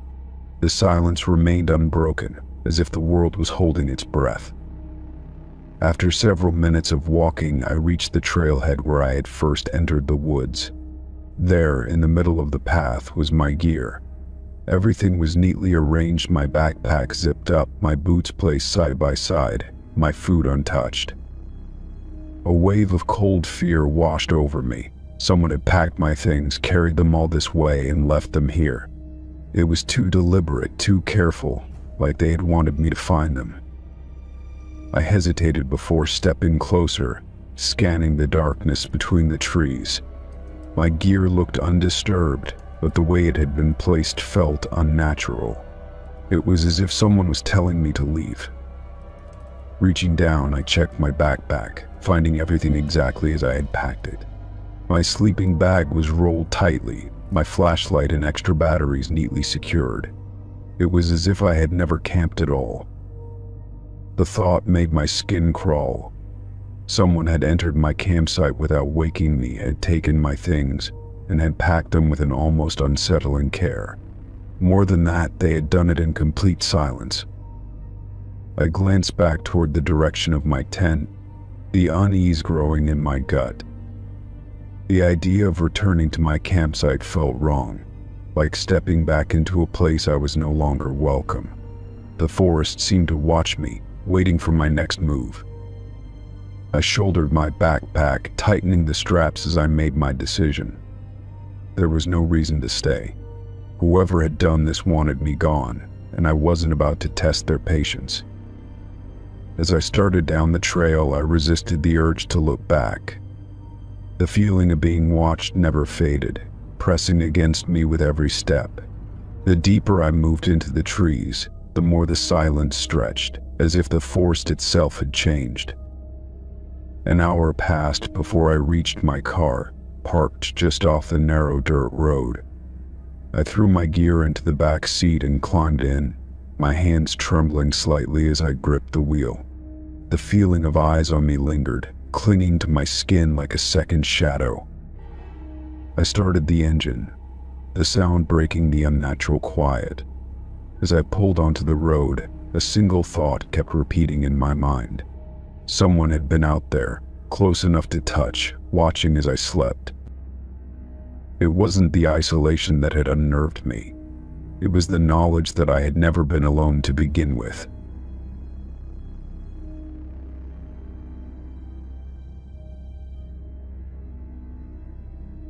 Story 16. The town was quiet, the kind of place where the streets felt frozen in time. I had stopped here on a whim, deciding to stretch my legs after hours on the road. The buildings were old but well kept, their faded brick exteriors giving off a strange sense of nostalgia. A few people walked by, nodding politely but watching me just a little too long. I wandered toward a bulletin board near a cafe, glancing over the flyers pinned to its surface. Local events, advertisements, and a few missing person posters were tacked up. My breath caught in my throat as my eyes locked onto one of them. It wasn't just any missing person poster, it was me. The photo was identical to the one on my driver's license, right down to the plain shirt I had worn that day. My name was printed in bold letters beneath it, along with details that made my stomach twist. Missing since May 14th, 2022. Last seen leaving a gas station outside of town. My hands trembled as I reached out and traced the edges of the paper. A chill ran down my spine as I checked the date on my phone. It was June. A full month had passed since the date listed on the poster. That wasn't possible. I had no memory of being here before, let alone disappearing. My pulse pounded in my ears as I looked around, suddenly aware of how empty the street had become. I ripped the poster down, crumpling it in my fist as I turned away from the board. My heart was racing, my mind scrambling for some kind of explanation. A mistake, a prank, anything other than the growing fear clawing at my chest. But when I looked up, I realized the people around me had stopped moving. A woman stood in the doorway of the cafe, her eyes fixed on me. A man near a parked truck had his phone out, not dialing or typing, just watching. Even the old man on the bench had turned his head slightly, his gaze heavy and unblinking. My mouth felt dry as I forced a nervous smile, tucking the crumpled paper into my pocket. I took a step back, then another, trying to act natural. My car was parked just a block away, and I needed to get to it now. The moment I turned, the sound of hurried footsteps echoed behind me. I didn't dare look back.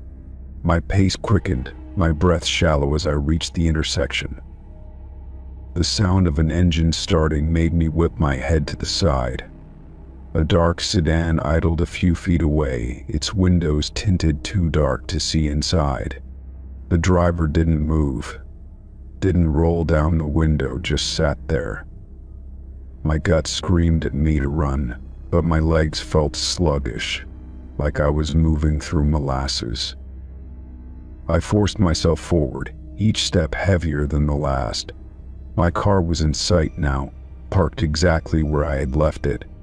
I reached into my pocket for my keys, but my fingers fumbled, slick with sweat. The sound of more footsteps grew behind me, faster now, closing in. I turned sharply, my heart lurching into my throat. Two men in dark jackets were walking toward me, their expressions unreadable. They weren't running, but their strides were purposeful, deliberate. My instincts screamed at me to move. I spun back toward my car and forced the key into the lock. Before I could open the door, a hand clamped onto my shoulder. I gasped, jerking away, but the grip tightened. "Hey," a voice said, low and calm. I turned, my breath shuddering in my chest as I faced a man I had never seen before. His face was familiar, though, too familiar. It was my own. My own. I stumbled back, my vision blurring as my mind struggled to process what I was seeing. The man standing in front of me was identical to me in every way, same face, same eyes, same scar, just above the eyebrow. But his expression was different, unreadable in a way that made my stomach twist. "You shouldn't be here," he said softly, almost sympathetically. My mouth opened, but no words came out. My double took a step forward, his presence suffocating. "They're going to fix this," he continued. "You just have to come with us." I shook my head, my entire body trembling. "I don't understand," I whispered. My voice sounded small, distant, as if it didn't belong to me. The two men in dark jackets reached us, their hands outstretched as if to catch me should I try to run. My mind snapped back into survival mode. I lunged for my car door, yanking it open with all my strength. My double moved fast, reaching for me, but I twisted away and threw myself into the driver's seat. My hands shook as I jammed the key into the ignition. The engine roared to life just as the first man grabbed the handle. I slammed the door shut, locking it in one swift motion. He pounded on the window, his expression still eerily calm. The last thing I saw before peeling out of the parking lot was my own face staring back at me. I didn't stop driving until I was miles away, my knuckles white against the steering wheel. My phone sat on the passenger seat, the missing poster still crumpled in my pocket. I didn't dare look at it again. The town was gone now, swallowed up by the empty highway stretching ahead. I checked my phone for any calls, any messages, but there was nothing. No proof that any of it had happened. My hands ached from gripping the wheel so tightly, but I couldn't let go. I didn't know where I was going, only that I had to keep moving. Then, my phone buzzed. A single notification lit up the screen, a missed call from an unknown number. My stomach dropped as I hesitated, my finger hovering over the screen. Before I could decide whether to answer, the phone buzzed again. This time, a message appeared. "You forgot something." I didn't look back. Story 17. The lakeside cabin was exactly what I needed: quiet, secluded, and surrounded by nature. The water stretched out endlessly, reflecting the overcast sky in perfect stillness. Tall pines swayed gently in the wind, their needles rustling in a soothing rhythm. The only sounds were the occasional calls of birds and the distant creak of the dock shifting in the water. The first night passed peacefully, the cabin's interior warm from the crackling fireplace. I had arrived late in the afternoon, unpacked, and made myself a simple dinner before settling into bed.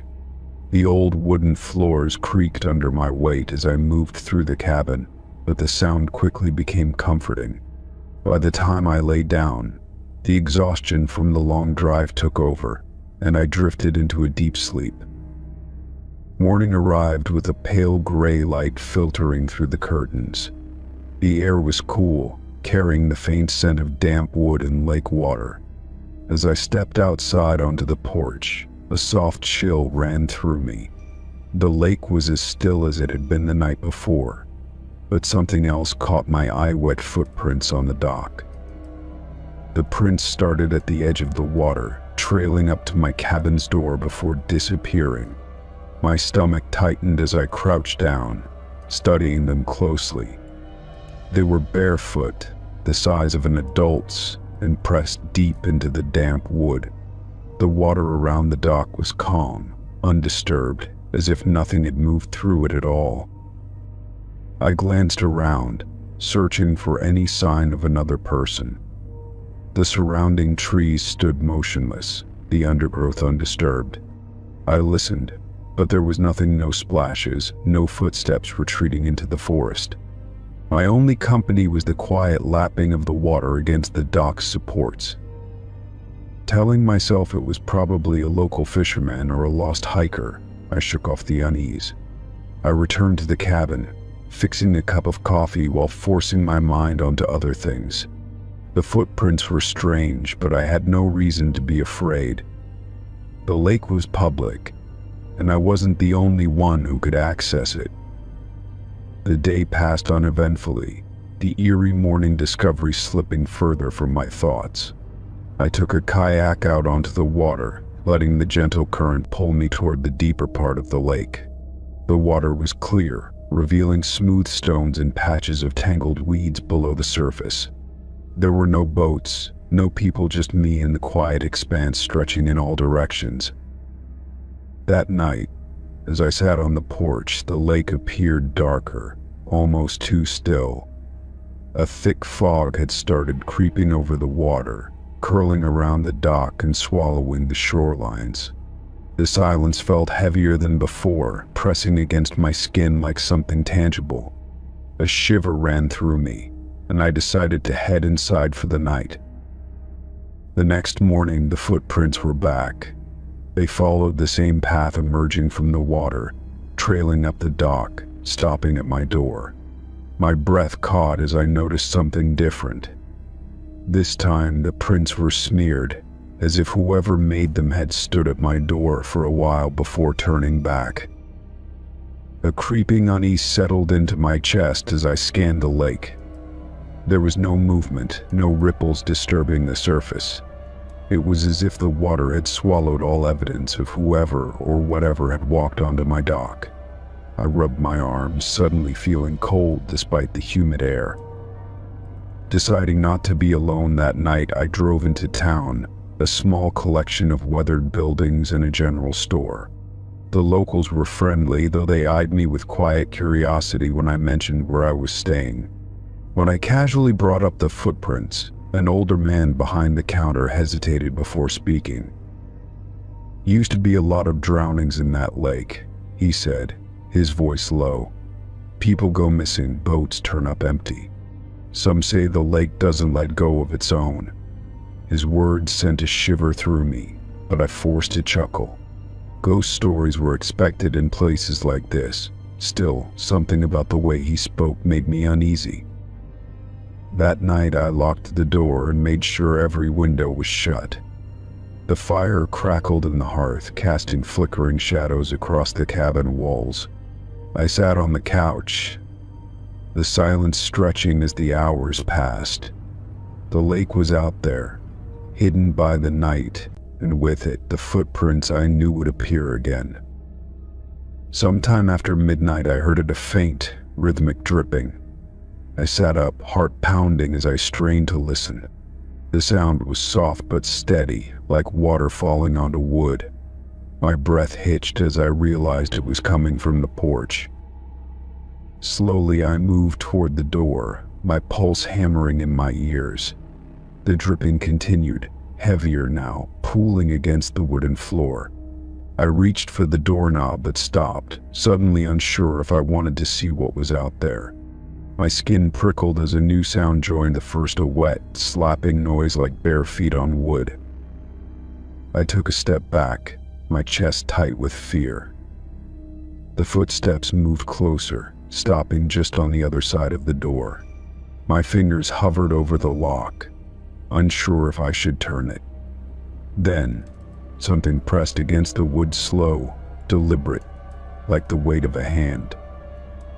I held my breath, waiting for whatever was outside to make its next move. The silence stretched unbearably, each second heavier than the last. Then, as suddenly as it had started, the sound was gone. No footsteps, no dripping, just the whisper of the wind through the trees. I stayed awake until dawn, gripping the fire poker in my hands. When the sun finally rose, I gathered my things without hesitation. I stepped onto the porch, my stomach knotting as my eyes landed on the dock. The footprints were there again, but this time they didn't lead back to the water. They stopped at my door. Then, they turned around, but not toward the lake.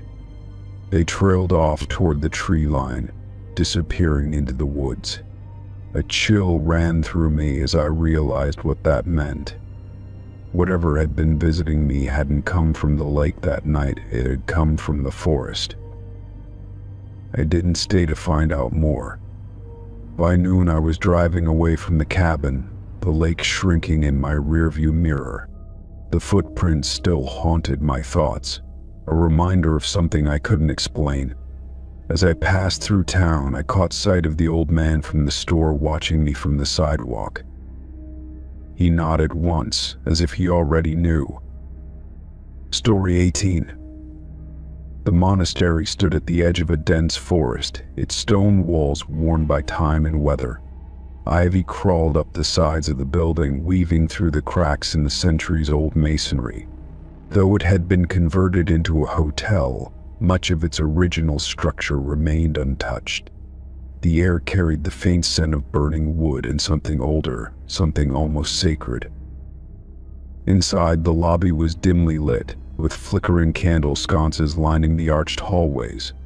The wooden floors creaked underfoot, each step echoing against the high ceilings. At the front desk, an older man greeted me with a solemn nod, sliding a heavy iron key across the counter. "Room 217, he said, his voice quiet but firm. "Let me know if you need anything." The hallway leading to my room was lined with wooden doors, each adorned with intricate carvings of saints and angels. The air was noticeably colder here, as if the thick stone walls held in centuries of silence. I unlocked my door, stepping into a small but elegant space with a large wooden bed, a single writing desk, and a tall arched window overlooking the courtyard. The atmosphere felt heavy, not in an oppressive way, but as if something unseen still lingered within these walls. After a long day of travel, exhaustion pulled at my limbs. I unpacked just enough to get comfortable, changed into fresh clothes, and sat by the window. The courtyard below was empty, save for a few flickering lanterns swaying in the breeze. A strange sense of stillness settled over the place, as if the world beyond these walls didn't exist. As night fell, the monastery grew eerily quiet, the distant hum of wind the only sound.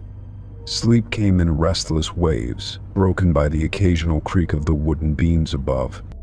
At some point in the night, I awoke to the sound of footsteps in the hallway, slow, deliberate, each step pressing against the old wooden floor. I sat up, holding my breath, waiting for them to pass, but they never did. Curiosity got the best of me, and I slipped out of bed, pressing my ear against the door. The footsteps had stopped, replaced by an unsettling silence. Carefully, I turned the handle and peered into the hallway, my breath catching at what I saw. At the end of the corridor, one of the doors stood slightly ajar, a warm orange glow spilling from within. Something about the sight sent a chill down my spine. The rest of the monastery was dark, every other room sealed shut for the night.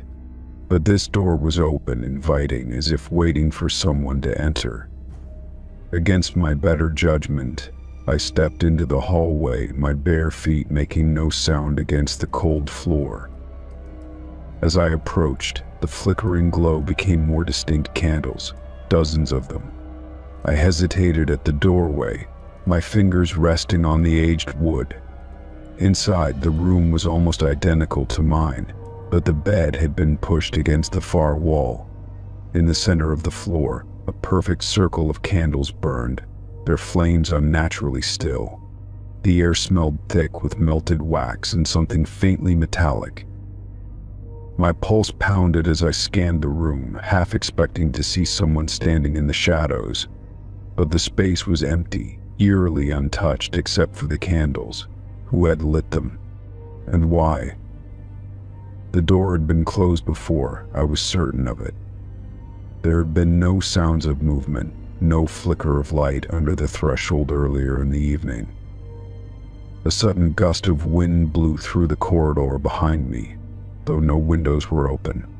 The flames of the candles did not waver, burning steadily as if unaffected by the draft. An overwhelming sense of being watched crawled up my spine, urging me to leave. I took a step back, my heart beat loud in my ears. As I turned, something in the room shifted, a barely audible whisper, like breath against stone. I didn't wait to hear more. I hurried back to my room, locking the door behind me, my hands trembling. Crawling into bed, I pulled the blankets up to my chin, listening for any further sounds. The monastery was silent once more, but the weight of unseen eyes pressed against my back. Sleep was impossible after that, my mind racing with questions. When morning finally arrived, I wasted no time dressing and heading downstairs. The front desk clerk was already there, standing behind the counter with an unreadable expression. "Did you sleep well?" he asked, though his tone suggested he already knew the answer. I hesitated before responding. I heard something last night. One of the rooms down the hall was open. There were candles burning in the middle of the floor. The man's expression didn't change, but his fingers tightened slightly on the edge of the counter. "Which room?" His voice was calm, almost too calm. When I told him, he exhaled softly and shook his head. "That room is supposed to be locked." He reached beneath the counter, retrieving a small, worn book. Flipping through the pages, he stopped at an entry and looked up at me. "The monks used that room for prayer rituals centuries ago. Some say they tried to cleanse something, something that never truly left. A cold sensation spread through my chest, my instincts screaming that I had witnessed something I shouldn't have. "Has this happened before?" I asked, though I already knew the answer. He nodded slowly. "Guests sometimes report seeing the candles, hearing whispers. But when we check, the room is always empty." He closed the book and met my gaze with a look that was both serious and knowing. "You were lucky. Some say those who step into that circle don't always come back the same."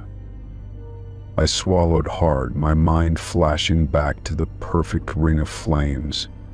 If I had stepped forward, would I have felt something? Seen something? The thought made my skin crawl. I didn't wait around for more answers. I checked out immediately, my hands unsteady as I signed my name in the guest book. As I stepped outside, the fresh morning air felt lighter, as if I had just escaped something pressing down on me. I glanced back at the monastery one last time, the high stone walls standing in quiet defiance against time itself. For a brief moment, I thought I saw movement in one of the upper windows, a flicker of orange light, a shadow shifting against the glass. I turned away, gripping my bag tighter, and walked down the cobbled path without looking back. Story 19.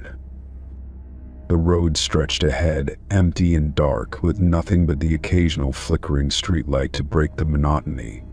My headlights cut through the night, illuminating the endless pavement and the trees pressing in from both sides.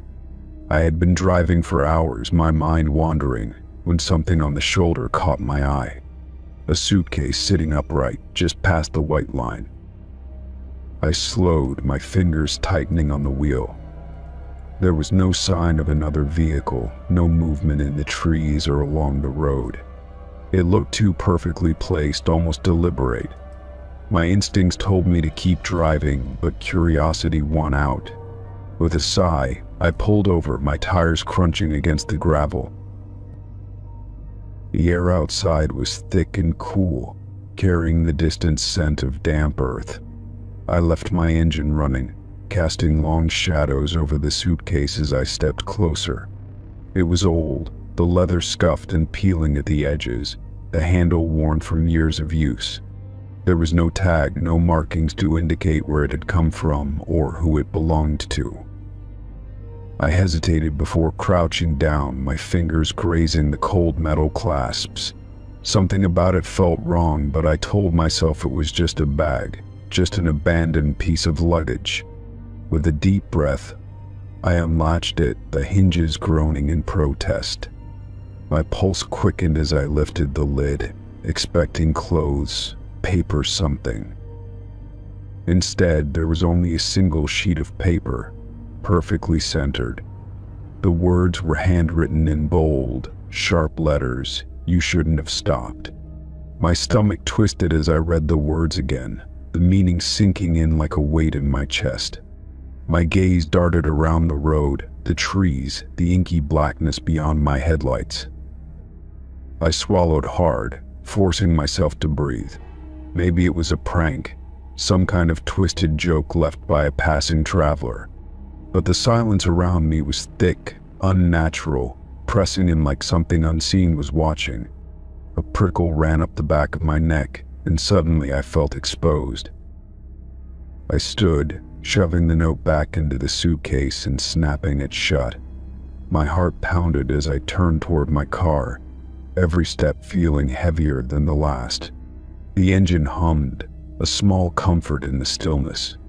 But as I reached for the door handle, a sound broke the silence. Footsteps. They were faint, but unmistakable, crunching against the gravel somewhere behind me. I froze, my fingers barely brushing the handle. The sound stopped as suddenly as it had started, leaving only my ragged breathing in the night air. I turned my head slightly, my peripheral vision catching a shadow just beyond the reach of my headlights.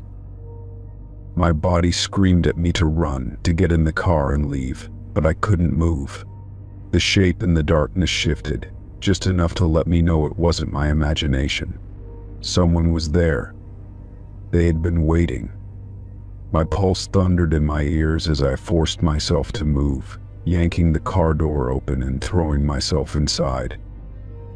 I slammed the lock down and threw the car into drive, my tires skidding against the gravel as I lurched back onto the road.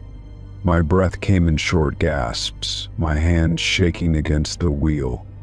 I checked the mirror, half expecting to see something rushing toward me, but the road behind was empty. The suitcase still sat there, untouched. I drove faster, my foot pressing hard against the pedal, my headlights cutting through the endless dark. The words on the note burned in my mind, every syllable carrying a weight I didn't understand. I shouldn't have stopped. Someone had known I would. Someone had been waiting. Miles passed, but the feeling didn't fade. I kept glancing at my mirrors, half expecting to see headlights tailing me, a figure in the distance. The road felt different now, less familiar, as if I had crossed into some place I wasn't supposed to be. The trees seemed closer, the shadows deeper. I tried to push it from my mind, to tell myself it was just an abandoned bag, just a note meant to spook someone. But the more I thought about it, the less sense it made. If it was a warning, it had been left for a reason. If it was a message, it was meant for someone, and I had been the one to find it. An hour later, I pulled into a gas station, my knuckles still white against the wheel. The fluorescent lights hummed overhead, casting an artificial glow against the pavement. It felt safer here, with the hum of traffic in the distance, the occasional car pulling in for fuel. I stepped out, stretching my stiff limbs, forcing my breathing to slow. The cashier barely looked up as I grabbed a bottle of water and a pack of gum, my mind still replaying the moment I opened the suitcase. I paid quickly, eager to get back on the road and put more distance between me and whatever had been lurking in the dark. As I stepped back outside, the night air was colder, sharper. I rubbed my arms, glancing around the lot, and that's when I saw it.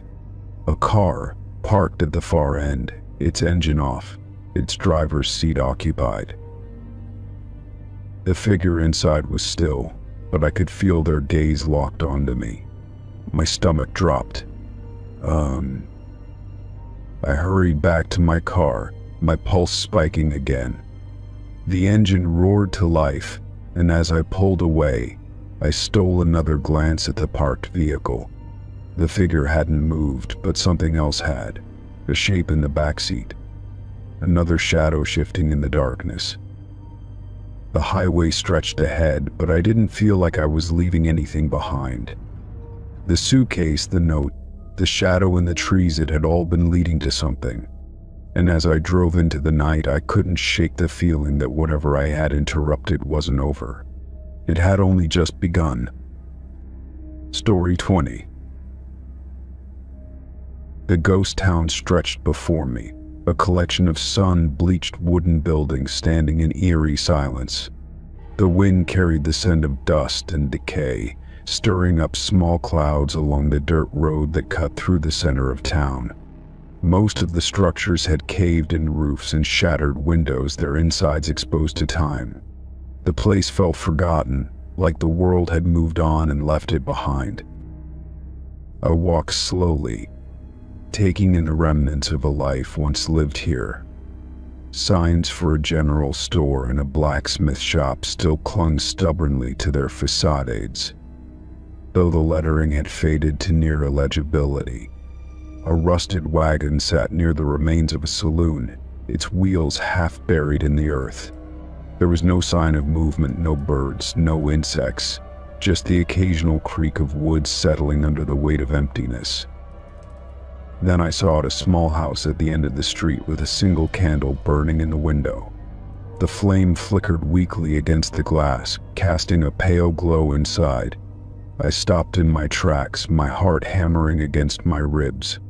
There was no electricity out here, and every other building had been abandoned for decades. There shouldn't have been a light. Tonight, I stared at the house, trying to make sense of what I was seeing. Maybe someone else had come to explore, a fellow traveler drawn to forgotten places. But something about it felt wrong. The way the candle sat perfectly still, untouched by the same wind that had been kicking up dust all around me. A deep unease settled in my stomach. Curiosity won out over caution, and I stepped forward, my boots crunching against the dry ground. The closer I got, the colder the air seemed to become, a stark contrast to the desert heat I had felt moments before. My breath came slower, my body tensing as I neared the house. When I was just a few feet away, the candle flickered wildly, then went out. I stopped, my pulse roaring in my ears. The window was now dark, the glass reflecting only my uncertain face. I swallowed hard, glancing around the empty street behind me, half expecting to see someone watching. But there was no one, just the town, silent and unmoving, as if waiting. The door of the house stood slightly ajar, the wood warped from years of exposure. My fingers tingled with hesitation as I reached out, pushing it open further. The hinges groaned, protesting the movement, and I stepped inside. The air was thick with the scent of dust and something faintly metallic, like old blood. The single-room interior was sparse, a wooden chair tipped over near the fireplace, a rotting table with deep gashes carved into its surface. Cobwebs hung in the corners, thick and undisturbed. There was no sign of a candle, no melted wax, nothing to prove it had ever been there. My skin prickled with the overwhelming sense that I wasn't alone. A sudden creak sounded behind me, and I spun around, my breath catching. The door, which I had left open, was slowly swinging shut. A sharp gust of wind shouldn't have been enough to move it. It had been heavy, reluctant when I first pushed it open. My fingers twitched at my sides, every instinct telling me to leave. I forced myself to step forward, my boots leaving faint imprints in the dust. The walls were lined with old photographs, their faces faded and blurred with time. One in particular caught my eye, a family portrait, 4 figures standing stiffly in front of the very house I was in. The father wore a solemn expression, the mother's eyes seemed hollow, and the 2 children between them stared blankly, their faces eerily featureless. Something shifted in the corner of my vision. I turned quickly, my breath lodging in my throat. In the window where the candle had been, there was now a faint imprint on the glass, as if someone had pressed their palm against it. The shape was small, delicate, like that of a child. My entire body went rigid. A whisper brushed against my ear, so close I could feel the chill of it. My name. My own name, spoken in a voice that didn't belong to me, didn't belong to anyone I knew. I stumbled backward, knocking into the table, sending a cloud of dust spiraling into the air. The air in the room seemed to thicken, pressing against me, urging me out. I didn't hesitate any longer. I turned and bolted for the door, my hand fumbling with the knob before yanking it open. The second I stepped outside, the weight in my chest lifted, as if I had been released from something unseen. I didn't stop moving, my feet carrying me back toward my car as fast as they could. As I reached the outskirts of town, I dared one last glance over my shoulder. The house stood as lifeless as before, its windows dark. But just before I looked away, a flicker of light appeared in the window once more. The candle relit, watching, waiting. I drove away without looking back again, my hands gripping the steering wheel so tightly my knuckles ached. The highway stretched ahead, the ghost town shrinking behind me in the rearview mirror. The air inside the car was heavy, as if something unseen had followed me, lingering just beyond my sight. That night, as I sat in my motel room, I pulled out my phone and searched for any history on the ghost town. Buried in old newspaper archives, I found an article detailing a tragedy from over a century ago. A family had lived in that very house, the same family from the photograph. The mother and children had perished in a fire, while the father, consumed by grief, had vanished soon after. The last known sighting of him was from a traveler who had passed through the town decades later. He had claimed to see a candle burning in the window of the abandoned house. When he approached, it had blown out. No one believed him. I shut my laptop, my chest tightening. The thought that my presence had been acknowledged, that something had been aware of me, sent ice through my veins. I turned on every light in the room, unwilling to let darkness settle around me. But no matter how much I tried to forget, I knew that candle would burn again, for someone else. Story 21. The desert stretched endlessly in all directions, a sea of shifting sands and jagged rock formations. I had been hiking for hours, my canteen half empty and my legs aching from the uneven terrain. The sun hung low in the sky, casting long shadows as I climbed a small ridge, hoping to catch a glimpse of my next waypoint. That was when I saw a rusted radio tower standing alone in the vast emptiness. It looked ancient, the metal corroded by time and the relentless desert winds. Cables hung loosely from its frame, swaying slightly in the hot breeze. At its base, there was a small, windowless building made of concrete, its door ajar. A faint crackling sound drifted from within, the unmistakable hiss of an old radio transmission. Curious and unsettled, I approached cautiously, my boots crunching against the dry ground. The air inside the structure was stale, thick with the scent of dust and rust. Against the far wall sat an old radio console, its dials glowing faintly.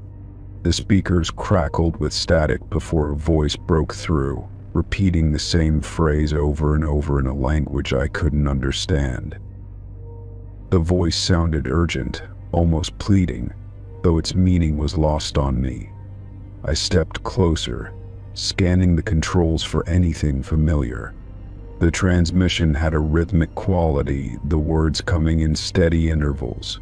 The equipment looked decades old, its switches and knobs worn smooth from years of use.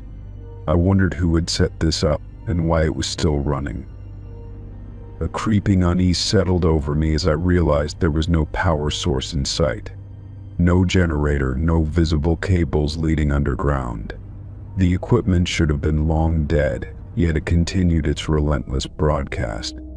I reached out and turned one of the dials, but the voice continued without interruption, as if the machine was ignoring my interference. Stepping away, I scanned the small room for any signs of past occupants. A dusty cot sat in one corner, its mattress sunken and torn. Empty tin cans were stacked neatly beside it, as though someone had once lived here. A faded map lay on a rusted table, covered in strange markings that looked nothing like any language I had seen before. I traced my fingers over the paper, feeling the rough texture beneath the layer of dust. The markings were jagged and precise, arranged in a way that suggested they held meaning. They weren't coordinates, at least none that I recognized, and their patterns gave me the unsettling impression that they were meant as warnings. I looked back at the radio, the voice still calling out, steady and unwavering. A sudden gust of wind howled through the open doorway, making the loose cables outside rattle against the metal frame. I glanced back toward the desert, half expecting to see someone standing there. But there was nothing, just the endless dunes stretching toward the horizon. Still, the feeling of being watched pressed down on me, heavy and suffocating. Something about the radio tower felt wrong, as if it didn't belong to this time or place. I tried to shake the thought, convincing myself it was just an old relic of the past, forgotten by the world. Yet the distress call continued, as though whoever had sent it had never truly left. The longer I listened, the more I felt that the voice wasn't asking for help, it was warning me. A sudden burst of static made me flinch, the voice distorting into something almost unrecognizable. The pitch wavered, rising and falling unnaturally, like something was manipulating the signal.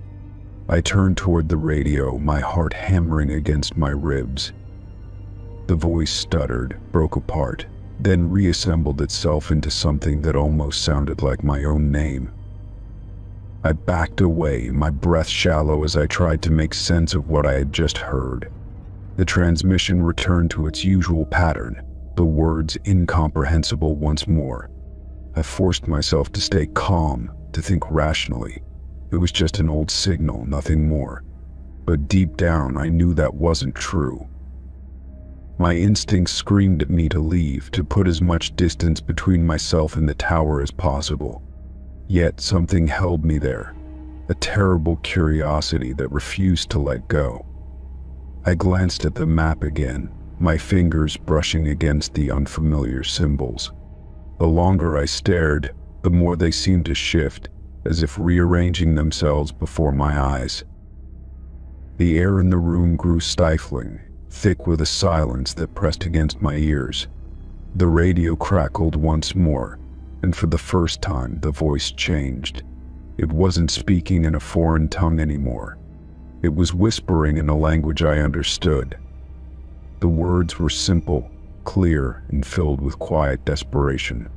"You have to go, now." A chill ran through me, cutting through the desert heat like ice.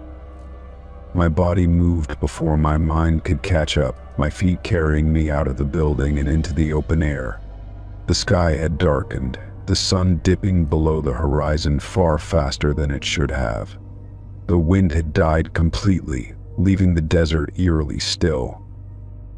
I forced myself to keep walking, each step feeling heavier than the last. Behind me, the radio continued its broadcast, the voice now a low murmur against the silence. I didn't look back, didn't dare acknowledge whatever presence lingered in that place. I needed to get as far away as possible before night fully took hold. The desert stretched before me, an empty expanse that should have felt familiar. But something was different. The dunes had shifted, forming patterns that hadn't been there before. My footprints from earlier were gone, swallowed by the sand as though I had never walked that path. The realization made my stomach twist. I pressed forward, refusing to let fear take control. The only way out was forward. My mind raced, trying to rationalize what had happened, but no explanation felt right.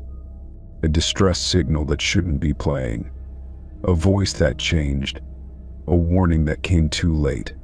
Whatever I had stumbled upon, it wasn't meant to be found. Hours passed before I finally saw the glow of distant lights.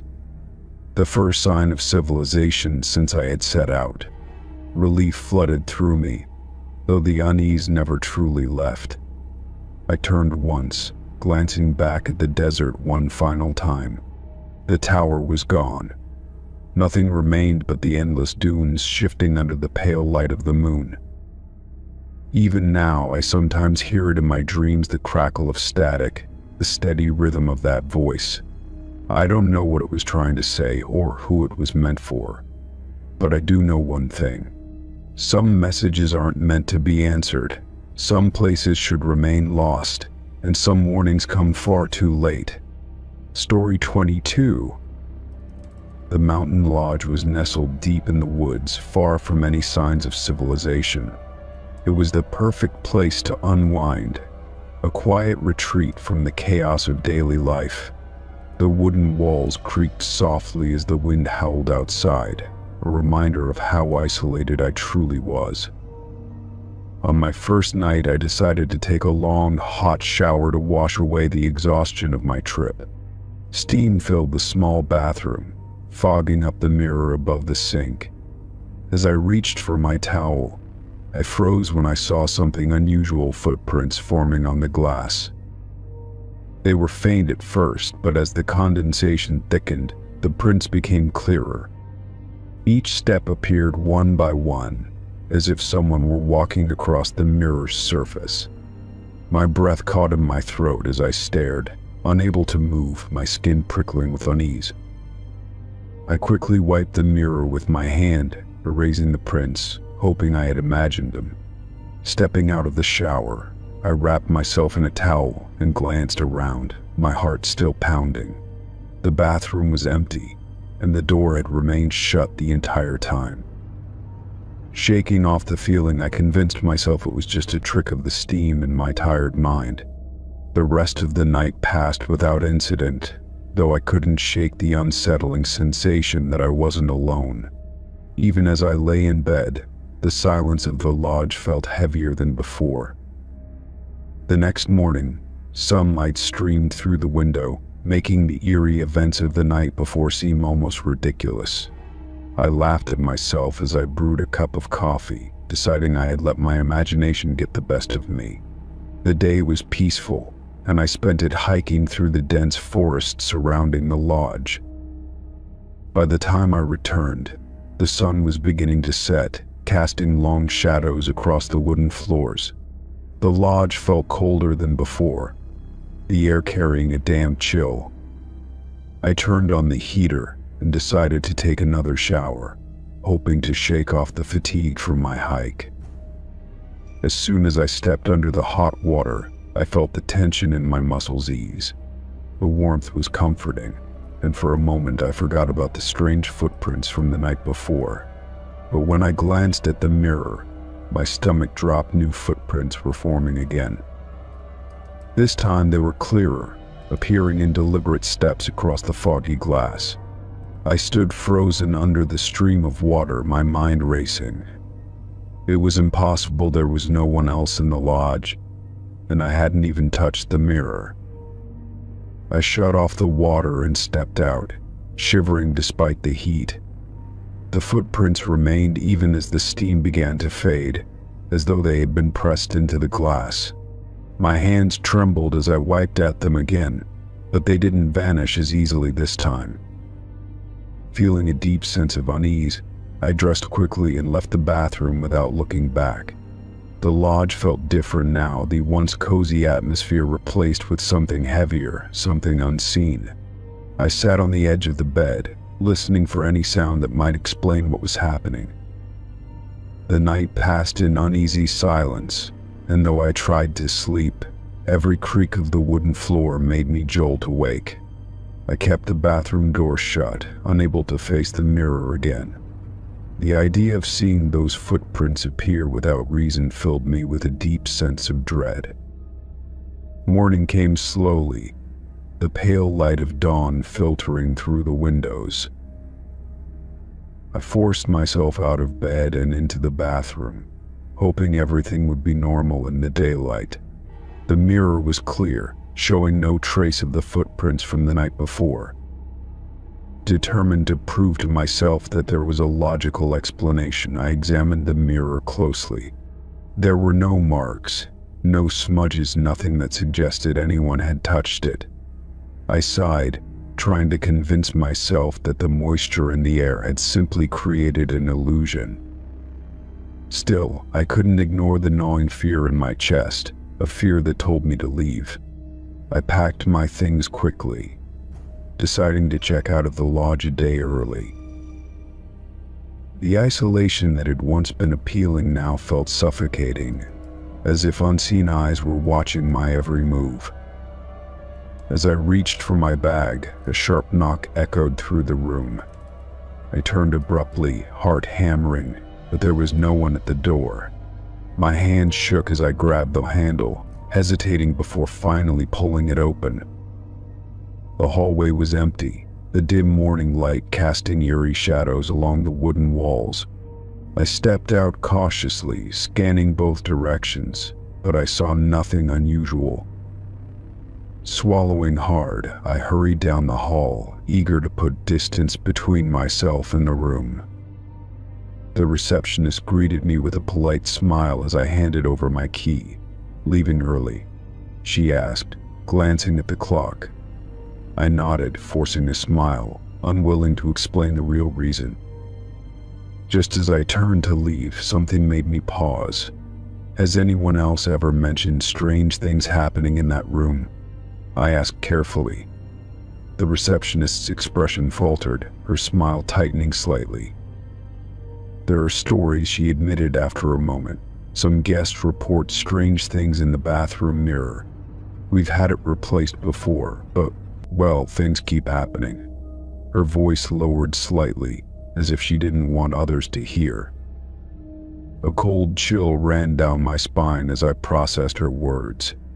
Without saying another word, I nodded and stepped outside, breathing in the crisp mountain air. The weight on my chest lessened the further I got from the lodge, but a lingering sense of unease remained. I didn't look back as I loaded my bag into the car and pulled away.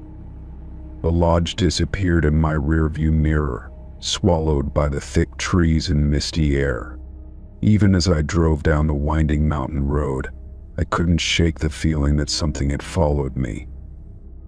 Story 23. The abandoned church stood at the edge of town, its towering steeple casting a long shadow under the fading sun. The wooden doors were slightly ajar, revealing a glimpse of darkness within. Vines had crawled up the stone walls, twisting around shattered stained glass windows. The air carried the scent of damp wood and something else, something old and forgotten. Stepping inside, I was met with silence so thick it felt suffocating. The pews were coated in dust, some collapsed under years of neglect. Shafts of light broke through the broken windows, illuminating particles of dust floating in the air. The altar remained untouched, its once pristine cloth now tattered and yellowed with age. I walked further, my footsteps echoing in the emptiness. The ceiling arches loomed high above, and I could almost imagine the voices of a long-gone congregation. The scent of melted wax still clung to the air, though the candles had long since crumbled. I felt watched, though I knew I was alone.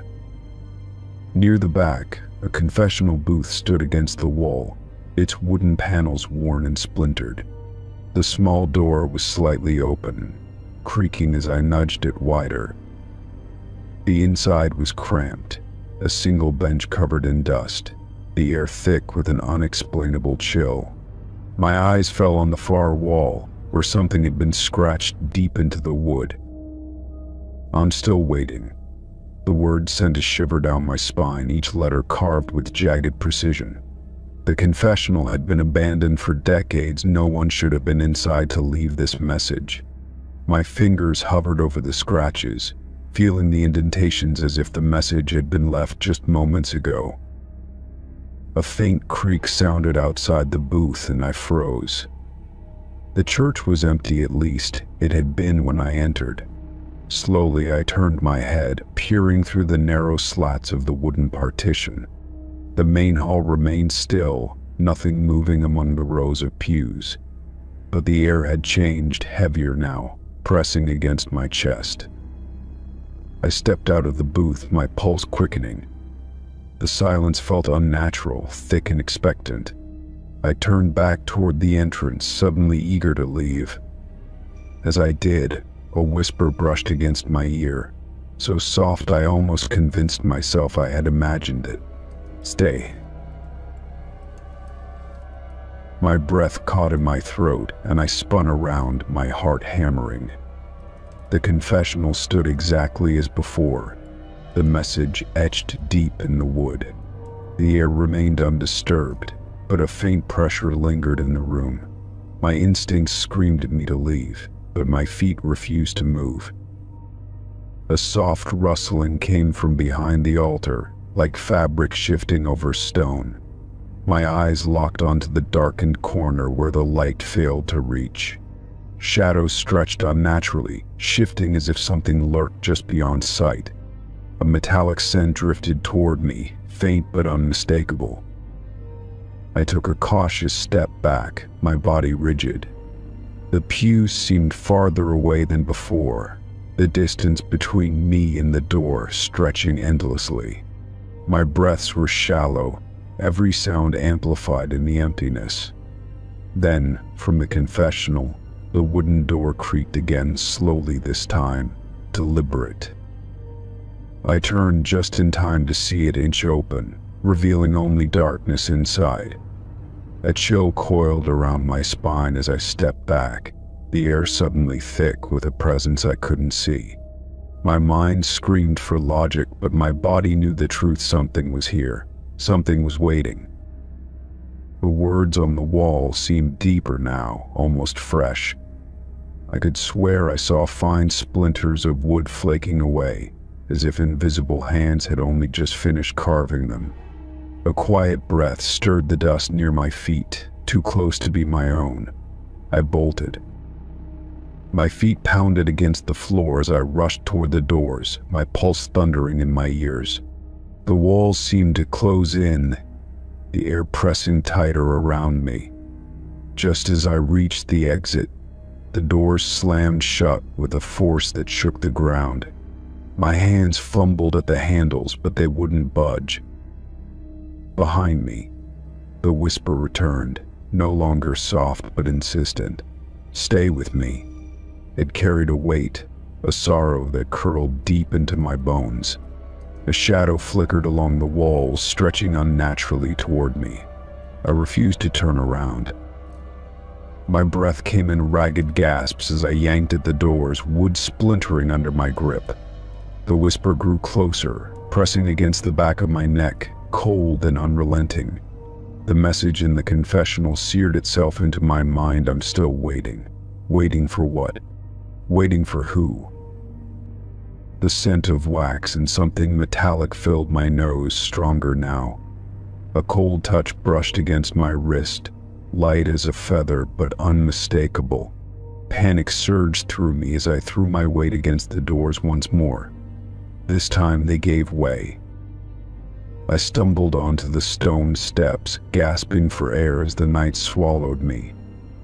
The wind had picked up, howling through the empty streets, but the church remained silent behind me. The doors hung open, revealing nothing but darkness within.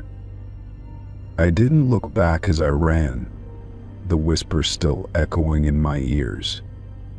The church loomed behind me, a silent figure against the night. The town was empty, just as I had found it, but I no longer believed I had been alone. Something had been waiting in that confessional, and for a brief moment it had noticed me. Even as I reached my car, my hands shaking as I fumbled for the keys, the weight of unseen eyes pressed against my back. The doors of the church remained open, the whisper still lingering in the wind. I started the engine, my headlights flashing against the worn stone walls, and in the brief moment before I drove away, I saw it. A shadow standing inside the confessional, just beyond the open door, waiting. Story 24. The road stretched endlessly through the countryside, flanked by rolling fields and clusters of trees. The sun hung low in the sky, casting a warm golden hue over the land. My car hummed softly as I drove, the solitude of the open road both calming and eerie. There wasn't another vehicle in sight, only the occasional farmhouse in the distance. As I rounded a gentle curve, something in the field to my right caught my attention. At first I thought it was just a scarecrow, standing eerily still against the wind. But as I slowed down, my breath caught in my throat. A woman in a wedding dress stood in the middle of the field, her veil trailing behind her, her gaze locked onto me. Her dress was pristine, unnaturally white against the darkening sky. Her hands hung limply at her sides, fingers slightly curled. Even from a distance, I could feel the weight of her stare, unblinking and intense. My hands tightened on the steering wheel as a cold unease settled deep in my chest. I forced myself to look away, focusing back on the road ahead. My pulse quickened as I pressed slightly on the gas, eager to put distance between me and whatever I had just seen. But curiosity gnawed at me, whispering that I should have stopped, should have looked closer. Something about her felt wrong. Glancing in my rearview mirror, I expected to see her figure shrinking into the distance. Instead, the field was empty. My stomach twisted as a shiver ran down my spine. There was no way she could have moved that quickly, no place for her to hide in the wide, open field. I took a deep breath, telling myself I had imagined it. Long drives could play tricks on the mind, especially in fading light. But as I turned my attention back to the road, my heart nearly stopped. She was standing ahead of me now, right by the side of the road. I slammed on the brakes, my tires skidding slightly against the gravel shoulder. She didn't flinch, didn't move, just stood there. Inches from the road, her face still hidden beneath the delicate lace of her veil. My breathing was ragged as I tried to process how she had gotten there so fast. The silence pressed in around me, heavy and suffocating. My fingers hovered over the door lock, my instincts screaming at me not to get out. The woman didn't step forward, didn't acknowledge me in any way. She only stared, the sheer fabric of her veil shifting slightly in the breeze. I couldn't see her face, and something about that unsettled me more than anything else. My mind raced with possible explanations. Maybe it was a prank, someone playing a trick on passing drivers. But deep down, I knew better. There was something unnatural about her presence. I forced my foot onto the gas, my car lurching forward as I swerved slightly to avoid her. My heart pounded as I sped away, my knuckles white against the steering wheel. I kept checking my mirrors, expecting her to still be standing there, watching. But she was gone. The road stretched empty before me, the fields on either side bathed in the deepening hues of twilight. I kept driving, my mind still struggling to make sense of what I had seen. I told myself that I would reach the next town soon, that I would stop and shake off the unease crawling through me. Then I saw it. A small sign on the side of the road, its paint faded with age. Lover's Hollow, it read, with an arrow pointing down a narrow dirt road. A strange chill spread through my body as recognition hit me. I had heard of this place before. Years ago, a young bride had gone missing on her wedding day, vanishing without a trace. Some said she had been left at the altar, heartbroken and humiliated. Others believed something more sinister had happened. Rumors of sightings had persisted for decades, always the same, an eerie figure in white, appearing along the road at dusk. I swallowed hard, my mouth dry as I tightened my grip on the wheel. I had never believed the stories before, but now, with the memory of that veiled woman burned into my mind, I wasn't so sure. A sudden jolt shook my car as if I had hit something, though I hadn't seen anything in the road. My breath caught as I glanced in the rearview mirror. The woman was there again, standing in the middle of the road, her veil billowing slightly. Panic surged through me as I pressed the gas, desperate to get away. The road blurred past me, my speed far beyond what was safe. But I didn't care. I needed to put as much distance as possible between myself and whatever that thing was. Finally, lights appeared in the distance. The small town a welcome sight after the eerie emptiness of the countryside. I pulled into the first gas station I saw, my hands trembling as I shut off the engine. I sat there for a long moment, my breath still uneven, my mind struggling to process what had happened. I stepped inside the store, the fluorescent lights humming softly. The cashier, an older man with deep lines on his face, looked up from his newspaper. He studied me for a moment before nodding toward the coffee machine. "Long drive?" he asked. "Done." I hesitated before answering. I think I saw something weird on the road. A woman in a wedding dress. My voice sounded unsteady, foreign even to my own ears. The cashier's expression didn't change. If anything, he looked almost expectant. "Where'd you see her?" he asked, his voice low. I swallowed, my throat dry. "Near a sign. Lover's Hollow." He sighed, shaking his head. "You're not the first." He leaned against the counter, his gaze heavy with something I couldn't quite place. "And you won't be the last." A cold sensation settled in my gut, but I forced myself to ask, "Who is she?" The old man rubbed a hand over his chin. "Depends who you ask," he muttered. "Some say she's looking for the man who left her. Others say she's warning folks to stay away from that place." He met my gaze, his voice grim. "Either way, you did the right thing by not stopping." I nodded slowly, my mind still racing. I wasn't sure if I had truly seen a ghost or something else entirely. But one thing was certain: I would never take that road again after dark. Story 25. The abandoned department store had been sitting empty for years, its glass doors boarded up and its windows coated in grime. I had passed by it dozens of times, always wondering what remained inside.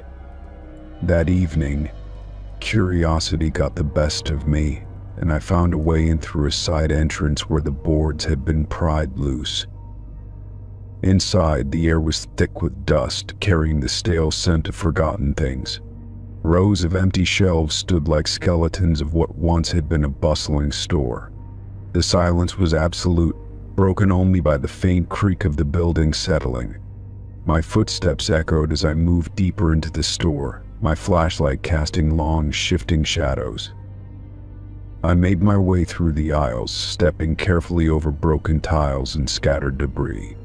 Signs hung from the ceiling, their lettering faded, pointing to departments that no longer held anything of value. The deeper I went, the more the atmosphere changed, the silence becoming heavier, almost suffocating. A door marked "Employees Only" stood ajar near the back of the store. I pushed it open and found myself in a long hallway lined with storage rooms and offices. The walls were peeling, and the overhead lights flickered weakly, casting an eerie glow. Something about this part of the building felt different, as if it had been untouched for far longer than the rest. At the end of the hall, another door stood slightly open, revealing a glimpse of something strange inside. I hesitated before stepping forward, my flashlight trembling slightly in my grip. Pushing the door open, I felt a chill run down my spine as I saw what was inside. Mannequins, dozens of them, filled the room, standing in rows like silent sentinels. Some were missing limbs, their plastic skin cracked and discolored with age. Others had their heads tilted at unnatural angles, as if frozen mid-conversation. The dim light cast eerie shadows over them, making them seem almost lifelike. I stepped further in, weaving through the mannequins as I took in the bizarre scene. Some were dressed in tattered remnants of old clothing, their outfits faded and covered in dust. Others stood bare, their featureless faces turned in different directions. My breath felt tight in my chest, but I told myself they were just objects, nothing more. Reaching the far end of the room, I turned back toward the door, my flashlight sweeping over the mannequins again. My heart stopped. Every single one of them had turned to face me. Panic shot through me as I stumbled back, nearly tripping over a fallen mannequin. I had just walked through them, none had been looking in my direction before. My pulse pounded in my ears as I forced myself to breathe, my mind scrambling for an explanation. Maybe I had imagined it. Maybe my brain was playing tricks on me, distorting my memory of their positions. I swallowed hard, willing myself to stay calm, but the room felt different now, charged with something unseen. I took another step back, and the floor creaked beneath me. The mannequins remained still, but I couldn't shake the feeling that they were waiting. My flashlight flickered, and for a split second, the room was plunged into darkness. When the light came back, the mannequins had moved. They were closer. A strangled gasp escaped my throat as I spun around, my instincts screaming at me to run. I didn't care how or why it was happening, I just knew I had to get out. My hands fumbled for the door handle, my fingers slick with sweat. As I yanked it open, I heard something behind me shift. A slow, deliberate scraping sound like plastic sliding against the floor. I didn't look back. I bolted into the hallway, slamming the door shut behind me. My breathing was ragged as I sprinted down the corridor, my flashlight bouncing wildly. The silence of the building felt oppressive, like the walls were closing in.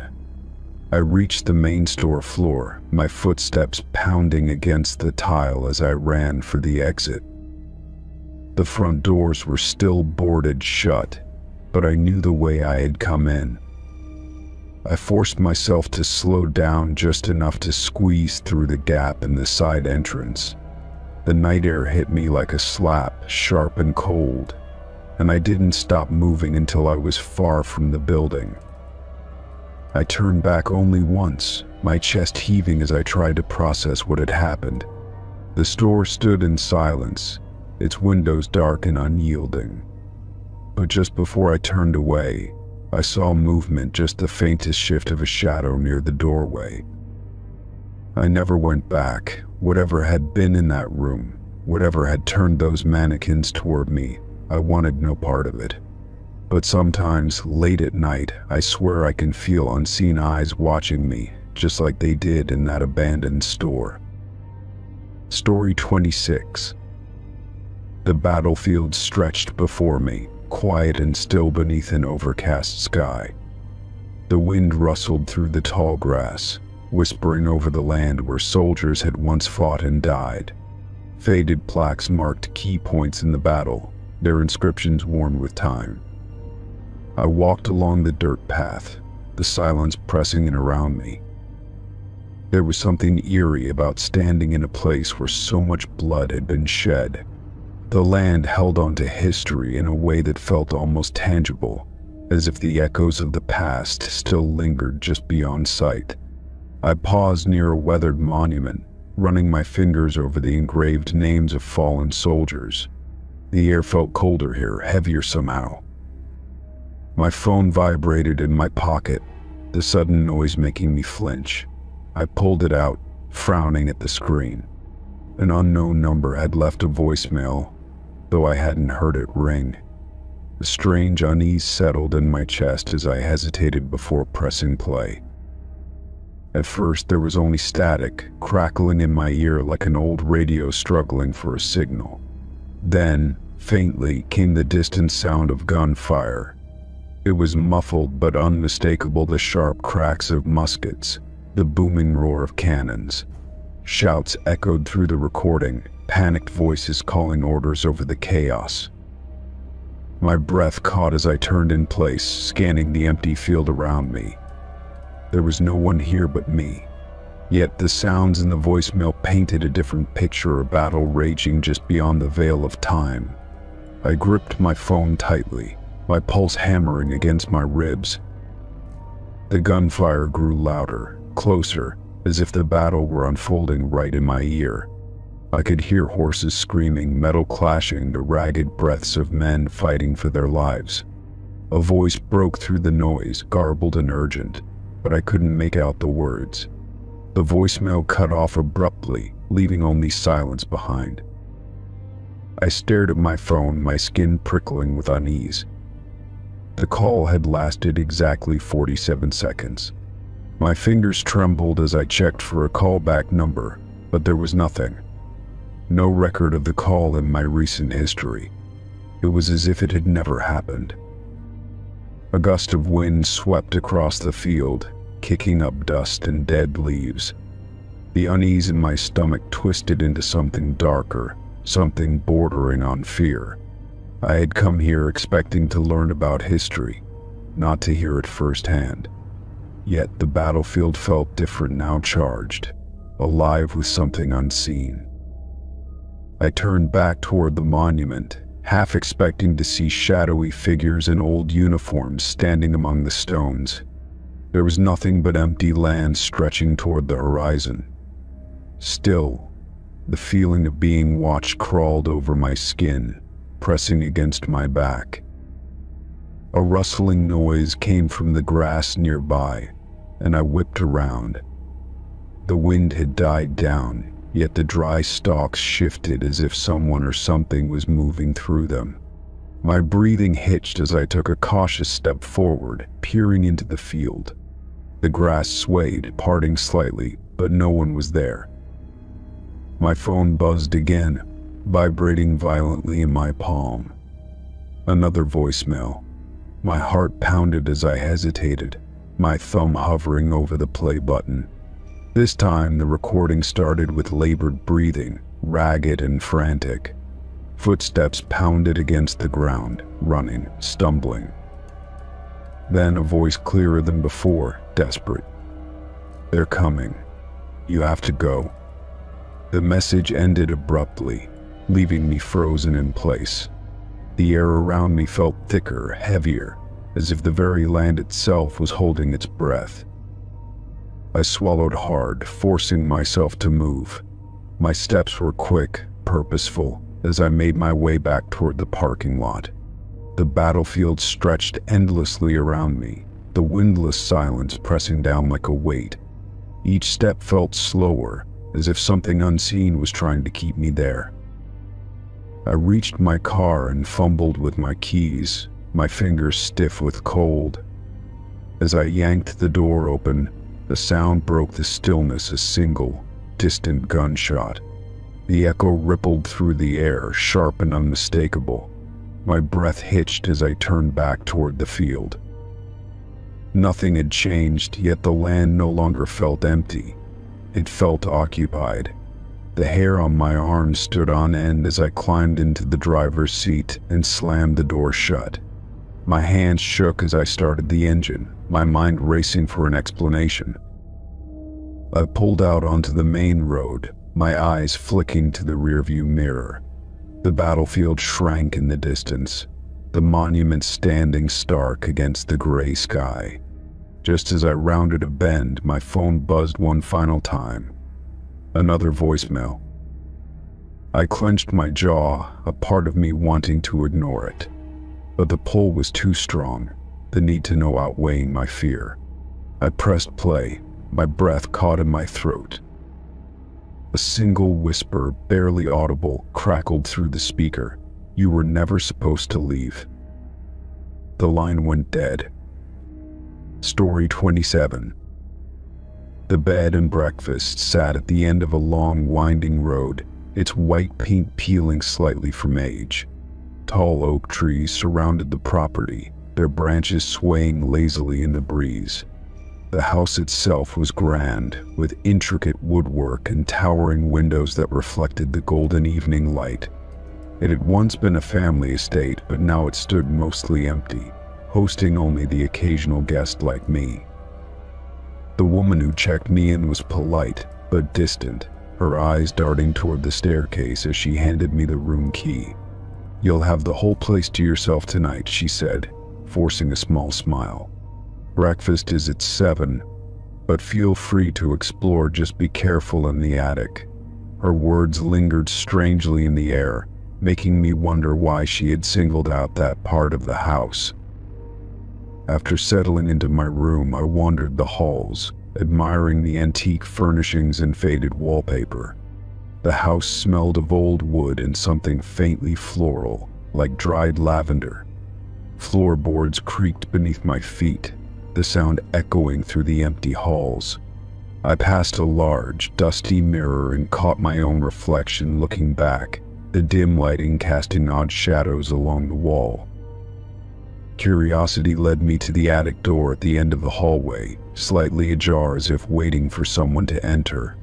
A narrow staircase stretched upward, disappearing into darkness.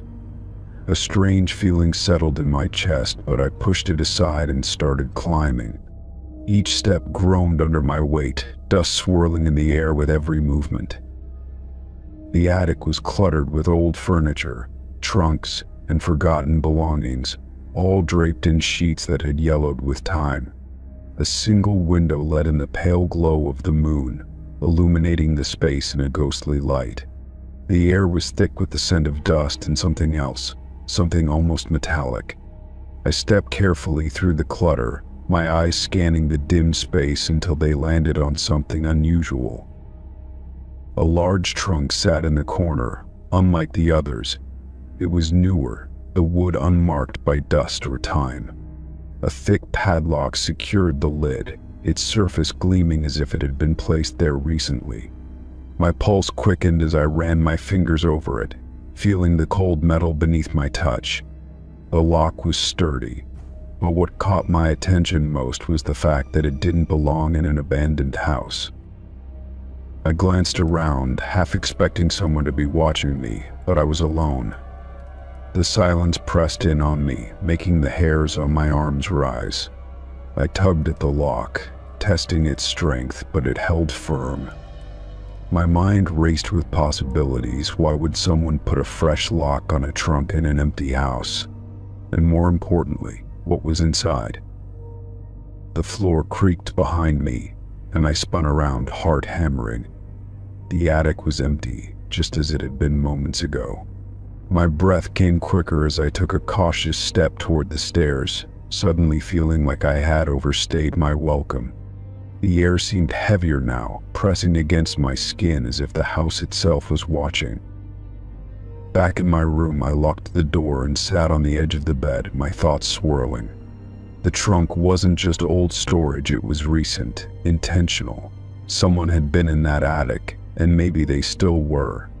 I tried to convince myself it was just the owner keeping something secure, but then I remembered her words. You'll have the whole place to yourself tonight. Sleep didn't come easily. Every creak of the house made me tense, my mind unable to shake the feeling that I wasn't alone. Around midnight, I thought I heard footsteps above me, slow and deliberate. The attic. My chest tightened as I held my breath, straining to listen. The steps stopped abruptly, leaving only silence. Morning arrived with an eerie stillness, the house feeling colder than the night before. I forced myself to go downstairs, expecting to see the owner, but the house was empty. No breakfast had been set out, no sign that anyone had been there at all. I called out, my voice sounding too loud in the quiet space, but no one answered. Determined to leave, I gathered my things quickly, but my gaze kept drifting to the attic door. Something in me refused to leave without answers. Against my better judgment, I climbed the stairs once more, my breath shallow as I stepped into the attic. The trunk was still there, untouched, but something was different. The lock was gone. A shiver ran down my spine as I hesitated, staring at the open lid. I knew I shouldn't look, but the curiosity was unbearable. Slowly, I stepped closer and lifted the lid, the hinges groaning as the trunk revealed its contents. Inside, wrapped in old cloth, were stacks of faded photographs, yellowed papers, and something that made my blood run cold, a small, delicate dress, folded neatly, stained dark with time. My hands trembled as I lifted one of the photographs. A young girl stared back at me, her eyes solemn, her dress the same as the one in the trunk. The back of the photo had a single word scrawled across it, missing. My stomach turned as I shuffled through the papers, newspaper clippings of disappearances, all tied to this house. Some were decades old, others more recent. The realization hit me like a wave. This wasn't just a forgotten trunk. It was a collection, a record of something sinister, and someone had locked it away, only to remove the lock after I found it. My skin prickled with the horrifying thought that I wasn't the first to discover it. Maybe the others had never left. A sudden creak from behind made my breath hitch. I turned sharply, but the attic was empty. Still, the air felt different, charged with something unseen. I didn't wait to find out more. I fled down the stairs, my footsteps frantic as I grabbed my bag and rushed out the door. The town felt distant as I drove away, my hands gripping the wheel too tightly. I thought about the owner, the way she had seemed uneasy, her warning about the attic. Had she known what was up there? Or had she been trying to keep something locked away? I never reported what I found.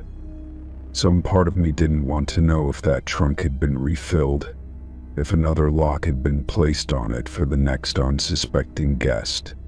The house still stands, waiting, its attic holding secrets that should have stayed forgotten. Story 28. The highway had stretched on for miles, endless and empty beneath a sky rapidly darkening with the promise of rain. My gas tank was running low, the warning light flickering on my dashboard. Relief washed over me when I spotted a small gas station ahead, its flickering neon sign barely visible through the gloom. It looked old, worn by time, but it was my only option. I pulled up to the pump, shutting off the engine and stepping out into the still, humid air. The station was eerily quiet, no cars parked outside, no sign of an attendant. The windows were dark, but the open sign still glowed faintly in the front window. I fished my wallet from my pocket, deciding to pay inside before filling up. As I pushed open the glass door, the small bell above it jingled, but the inside was empty. The shelves were stocked, the coolers humming softly, but no cashier stood behind the counter. A dull, musty smell clung to the air, as if the place hadn't been aired out in years. The fluorescent lights buzzed overhead, casting long, flickering shadows. I stepped forward, clearing my throat, hoping someone would emerge from a back room. "Hello?" My voice sounded too loud in the empty space, swallowed up by the quiet. A few seconds passed, and then the cash register let out a sudden, sharp ding, as if someone had just rung up a sale. I turned toward the counter, my pulse quickening. The register sat open, its drawer full of neatly stacked bills. The screen was blank, showing no recent transaction. No one was there, and yet the sound had been unmistakable. My skin prickled, a deep unease settling in my stomach. Glancing around, I took a cautious step closer, peering behind the counter. The small office door in the back stood slightly ajar, revealing only darkness beyond. My fingers hovered over the service bell, debating whether to press it, but something about the stillness made me hesitate. It felt wrong, as if I wasn't supposed to disturb whatever silence lingered here. Another ding rang out, this time sharper, louder, as if the register had been struck with force. The drawer slid open again, slamming against the counter with an abrupt finality. My heart pounded in my chest, my breath coming faster now. There was no wind, no power surge, nothing that could explain it. I stepped back, glancing toward the door, considering whether I should just leave. But my car still needed gas, and the thought of driving another 50 miles on an empty tank wasn't an option. Swallowing hard, I reached into my pocket and pulled out a few crumpled bills. I placed them on the counter beside the register, hoping that if someone was watching, they'd take it as payment. The moment my fingers left the money, the register let out another ding, this time slower, drawn out. The drawer slid shut on its own, locking into place. A chill ran down my spine, and I backed away, my instincts screaming at me to get out. As I turned to leave, the lights flickered overhead, casting brief moments of total darkness. When they stabilized, I noticed something that hadn't been there before. A single receipt had printed from the register, the paper curling slightly at the edges. My name was printed at the top. Cold fear clawed its way up my throat, and I grabbed the slip of paper with trembling fingers. Below my name, a single word had been printed where the transaction details should have been paid. I didn't remember entering my name anywhere, and there was no reason it should have been in the system. I dropped the receipt onto the counter, not caring to take it with me. Without a second thought, I turned and strode toward the door, my pulse hammering. Just as I reached for the handle, the radio behind the counter crackled to life. A voice, distant and distorted, whispered through the static. "Don't look back." My breath caught in my throat, my entire body freezing in place. The door was inches away, my fingers grazing the cold metal of the handle. Every instinct screamed at me to run, but my body refused to move. The voice on the radio crackled again, this time fainter, almost pleading. "Leave now. Now." I didn't hesitate. I shoved the door open and stepped into the humid night, my legs moving faster than I thought possible. The gas station sat in eerie stillness behind me, its neon sign flickering weakly. My car sat where I had left it, the only vehicle in sight. I didn't bother checking the pump. I just climbed inside, jammed the key into the ignition, and turned it. The engine roared to life, and I threw the car into gear, peeling out of the lot. In the rearview mirror, the gas station loomed in the darkness, its windows dark and lifeless. As I sped back onto the highway, my breath came in ragged bursts, my hands gripping the wheels so tightly they ached. I reached down to turn on the radio, desperate for any kind of normal noise. Static greeted me, a low hum of nothingness. Then, through the white noise, that same whispering voice crackled through. "You should have left sooner." My blood turned to ice, and I shut the radio off, my shaking fingers fumbling against the dial. The highway stretched endlessly before me, the gas station shrinking in the distance. I didn't know what had happened back there, and I didn't want to find out. An hour passed before I dared to check my fuel gauge. My heart stuttered when I saw the needle full. I hadn't pumped a single drop. Story 29. The trail had been quiet for most of the morning, the kind of silence that made the world feel untouched. Pine trees lined the path, their branches casting shifting shadows as the wind moved through them. I had come out here alone, drawn by the stories of the old mine hidden deep in the hills. It had been abandoned for decades, left to decay along with whatever secrets it held. I reached a ridge overlooking the valley, and from there I could see the entrance of the mine in the distance. The wooden support beams had rotted away in places, the edges of the tunnel dark and uninviting. A rusted sign near the opening warned against trespassing, though time had worn most of the letters away. I stood there for a moment, debating whether to go closer, when a sharp sound broke the stillness. The rhythmic clang of metal against rock echoed through the trees, distant yet distinct. My body tensed, every nerve alert as I scanned the area. There was no movement near the mine, no sign of anyone at all. The sound came again, steady, deliberate, like someone working deep underground. I took a cautious step forward, my boots crunching against loose gravel. The wind had died down, leaving the forest eerily still, as if it too was listening. The sound of the pickaxe continued, methodical, unchanging. My mind raced with possibilities: an old prospector, a local trying their luck at forgotten veins.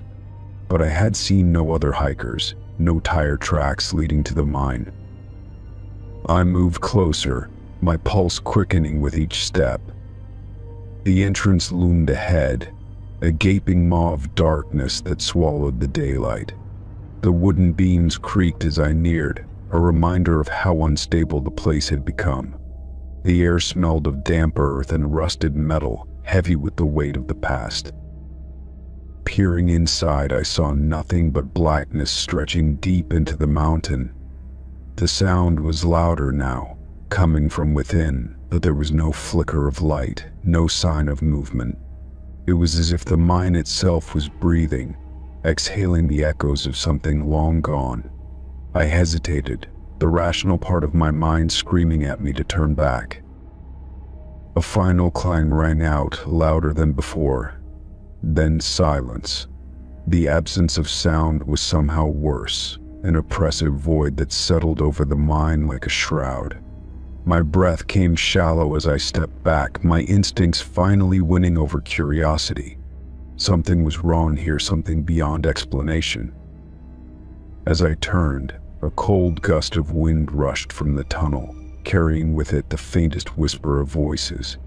The words were indistinct, distant, but they sent a chill down my spine. It felt like I was being watched, as if unseen eyes peered at me from the darkness. I forced myself to move, my steps quicker now, eager to put distance between myself and the mind. The hike back felt longer, each shadow stretching unnaturally as the sun began its slow descent. Every rustling leaf, every snapped twig set my nerves on edge. I kept glancing over my shoulder, half expecting to see a figure emerging from the mine, but the path remained empty. The mountains, however, felt different, less welcoming, as if they had closed in behind me. By the time I reached my car, the unease had settled deep in my bones. I told myself it was nothing, just the echoes of an old mind shifting in the earth. But as I started the engine, something caught my eye in the rearview mirror. A figure standing at the edge of the trees, motionless. My breath hitched, but when I turned to look, there was nothing there. Story 30. The cabin sat nestled among towering pines, its rustic charm a perfect escape from the noise of the world. The air was crisp with the scent of damp earth and pine needles, and the only sounds were the occasional rustling of leaves and the distant call of a bird. I had booked this retreat for solitude, a chance to disconnect from everything. The owner had left the key in a small lockbox by the door, just as promised. Inside, the cabin was simple but welcoming: a stone fireplace, a worn leather armchair, and a wooden table set with a single candle. A bookshelf lined one of the walls, filled with old paperbacks and forgotten titles. The scent of aged wood and faint traces of past fires lingered in the air. I dropped my bag near the door and took a deep breath, feeling the tension of the outside world start to ease. On the table, a guest book lay open, its leather cover cracked with age. I picked it up out of curiosity, flipping through the pages filled with messages from past visitors. Most entries spoke of peaceful evenings, long hikes, and the beauty of the isolation. I smiled at a few jokes scribbled in the margins, enjoying the thought of people who had once sat here, writing their thoughts as I was now. Then I turned to the last page, and my breath caught in my throat. The most recent entry was written in my own handwriting. My name, the date from exactly 1 year ago, and a message that sent a chill down my spine. I'll be back soon. I always come back. My heart pounded as I stared at the familiar loops and strokes of my own script. But I had never been here before. I traced my fingers over the ink, my skin prickling with unease. Had someone copied my handwriting? Was this some kind of elaborate prank?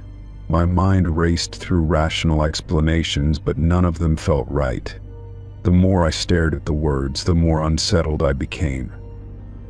A sudden gust of wind rattled the cabin walls, making me jump. I closed the book, pressing my palm against the cover as if to push the unease away. Maybe exhaustion was getting to me. Maybe I had written it in some kind of forgotten visit, though I knew that wasn't possible. I needed fresh air, a moment to clear my head. Stepping outside, I let the cold mountain air fill my lungs. The trees stood tall and unmoving, their shadows stretching long in the late afternoon light. Everything was exactly as it should be: silent, peaceful, untouched. But I couldn't shake the feeling that something was watching. I walked around the cabin, checking the perimeter, searching for anything out of place. The ground was soft with pine needles, undisturbed except for my own footprints. The windows reflected only the surrounding trees, dark and empty. There was no sign that anyone had been here recently, let alone someone who could have forged my handwriting. As the sun dipped lower, I forced myself back inside, locking the door behind me. The guest book sat where I had left it, silent and unassuming. I debated closing it and forgetting what I had seen, but my curiosity wouldn't let go. I opened it again, flipping back a few pages, searching for answers. One entry stood out from years earlier, dated nearly a decade before. The handwriting was different, but the message was eerily similar. "I'll be back soon. I always come back." My stomach twisted as I scanned the page, my pulse quickening. Someone else had written the same words, years apart. A sharp creak sounded from the floorboards behind me. I froze, every muscle in my body tensing. Slowly I turned, my breath coming in shallow bursts. The cabin was empty.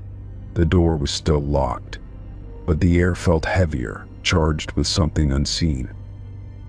I moved toward the door, my fingers gripping the knob, half expecting it to be held shut by some invisible force. It turned easily, opening to the fading light of evening.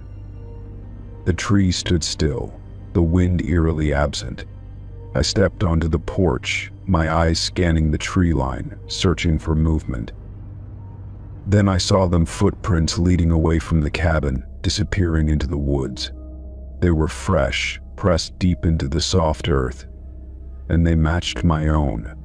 My breath hitched as I stared down at them, my mind refusing to accept what I was seeing. I hadn't walked that way. A deep, gnawing unease settled in my chest.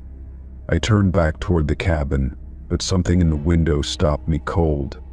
A reflection of my own face staring back at me. But my expression was wrong. The eyes looking at me were darker, emptier, filled with something I didn't recognize. And then, just for a second, my reflection smiled. I stumbled back, my heart hammering against my ribs. The window was empty again, my face gone, replaced by the dark interior of the cabin. I didn't wait to see what would happen next. Grabbing my bag, I rushed to my car, throwing myself inside and locking the doors. The engine roared to life, the headlights cutting through the growing darkness. I drove down the winding road without looking back, the trees closing in on either side. My hands trembled on the wheel, my mind spinning with questions I didn't want to answer. Hours later, when I was safely back in town, I checked my phone, looking for any record that I had ever booked that cabin before. Nothing. No emails, no past reservations, no trace of it existing in my history. I searched online for the retreat, scrolling through pages of listings, but the cabin was gone, as if it had never been there. Sleep didn't come easily that night. Every time I closed my eyes, I saw that guest book, my own handwriting staring back at me. I always come back. The words looped through my mind, an echo I couldn't silence. I had left the cabin behind, but I knew deep down that it hadn't left me.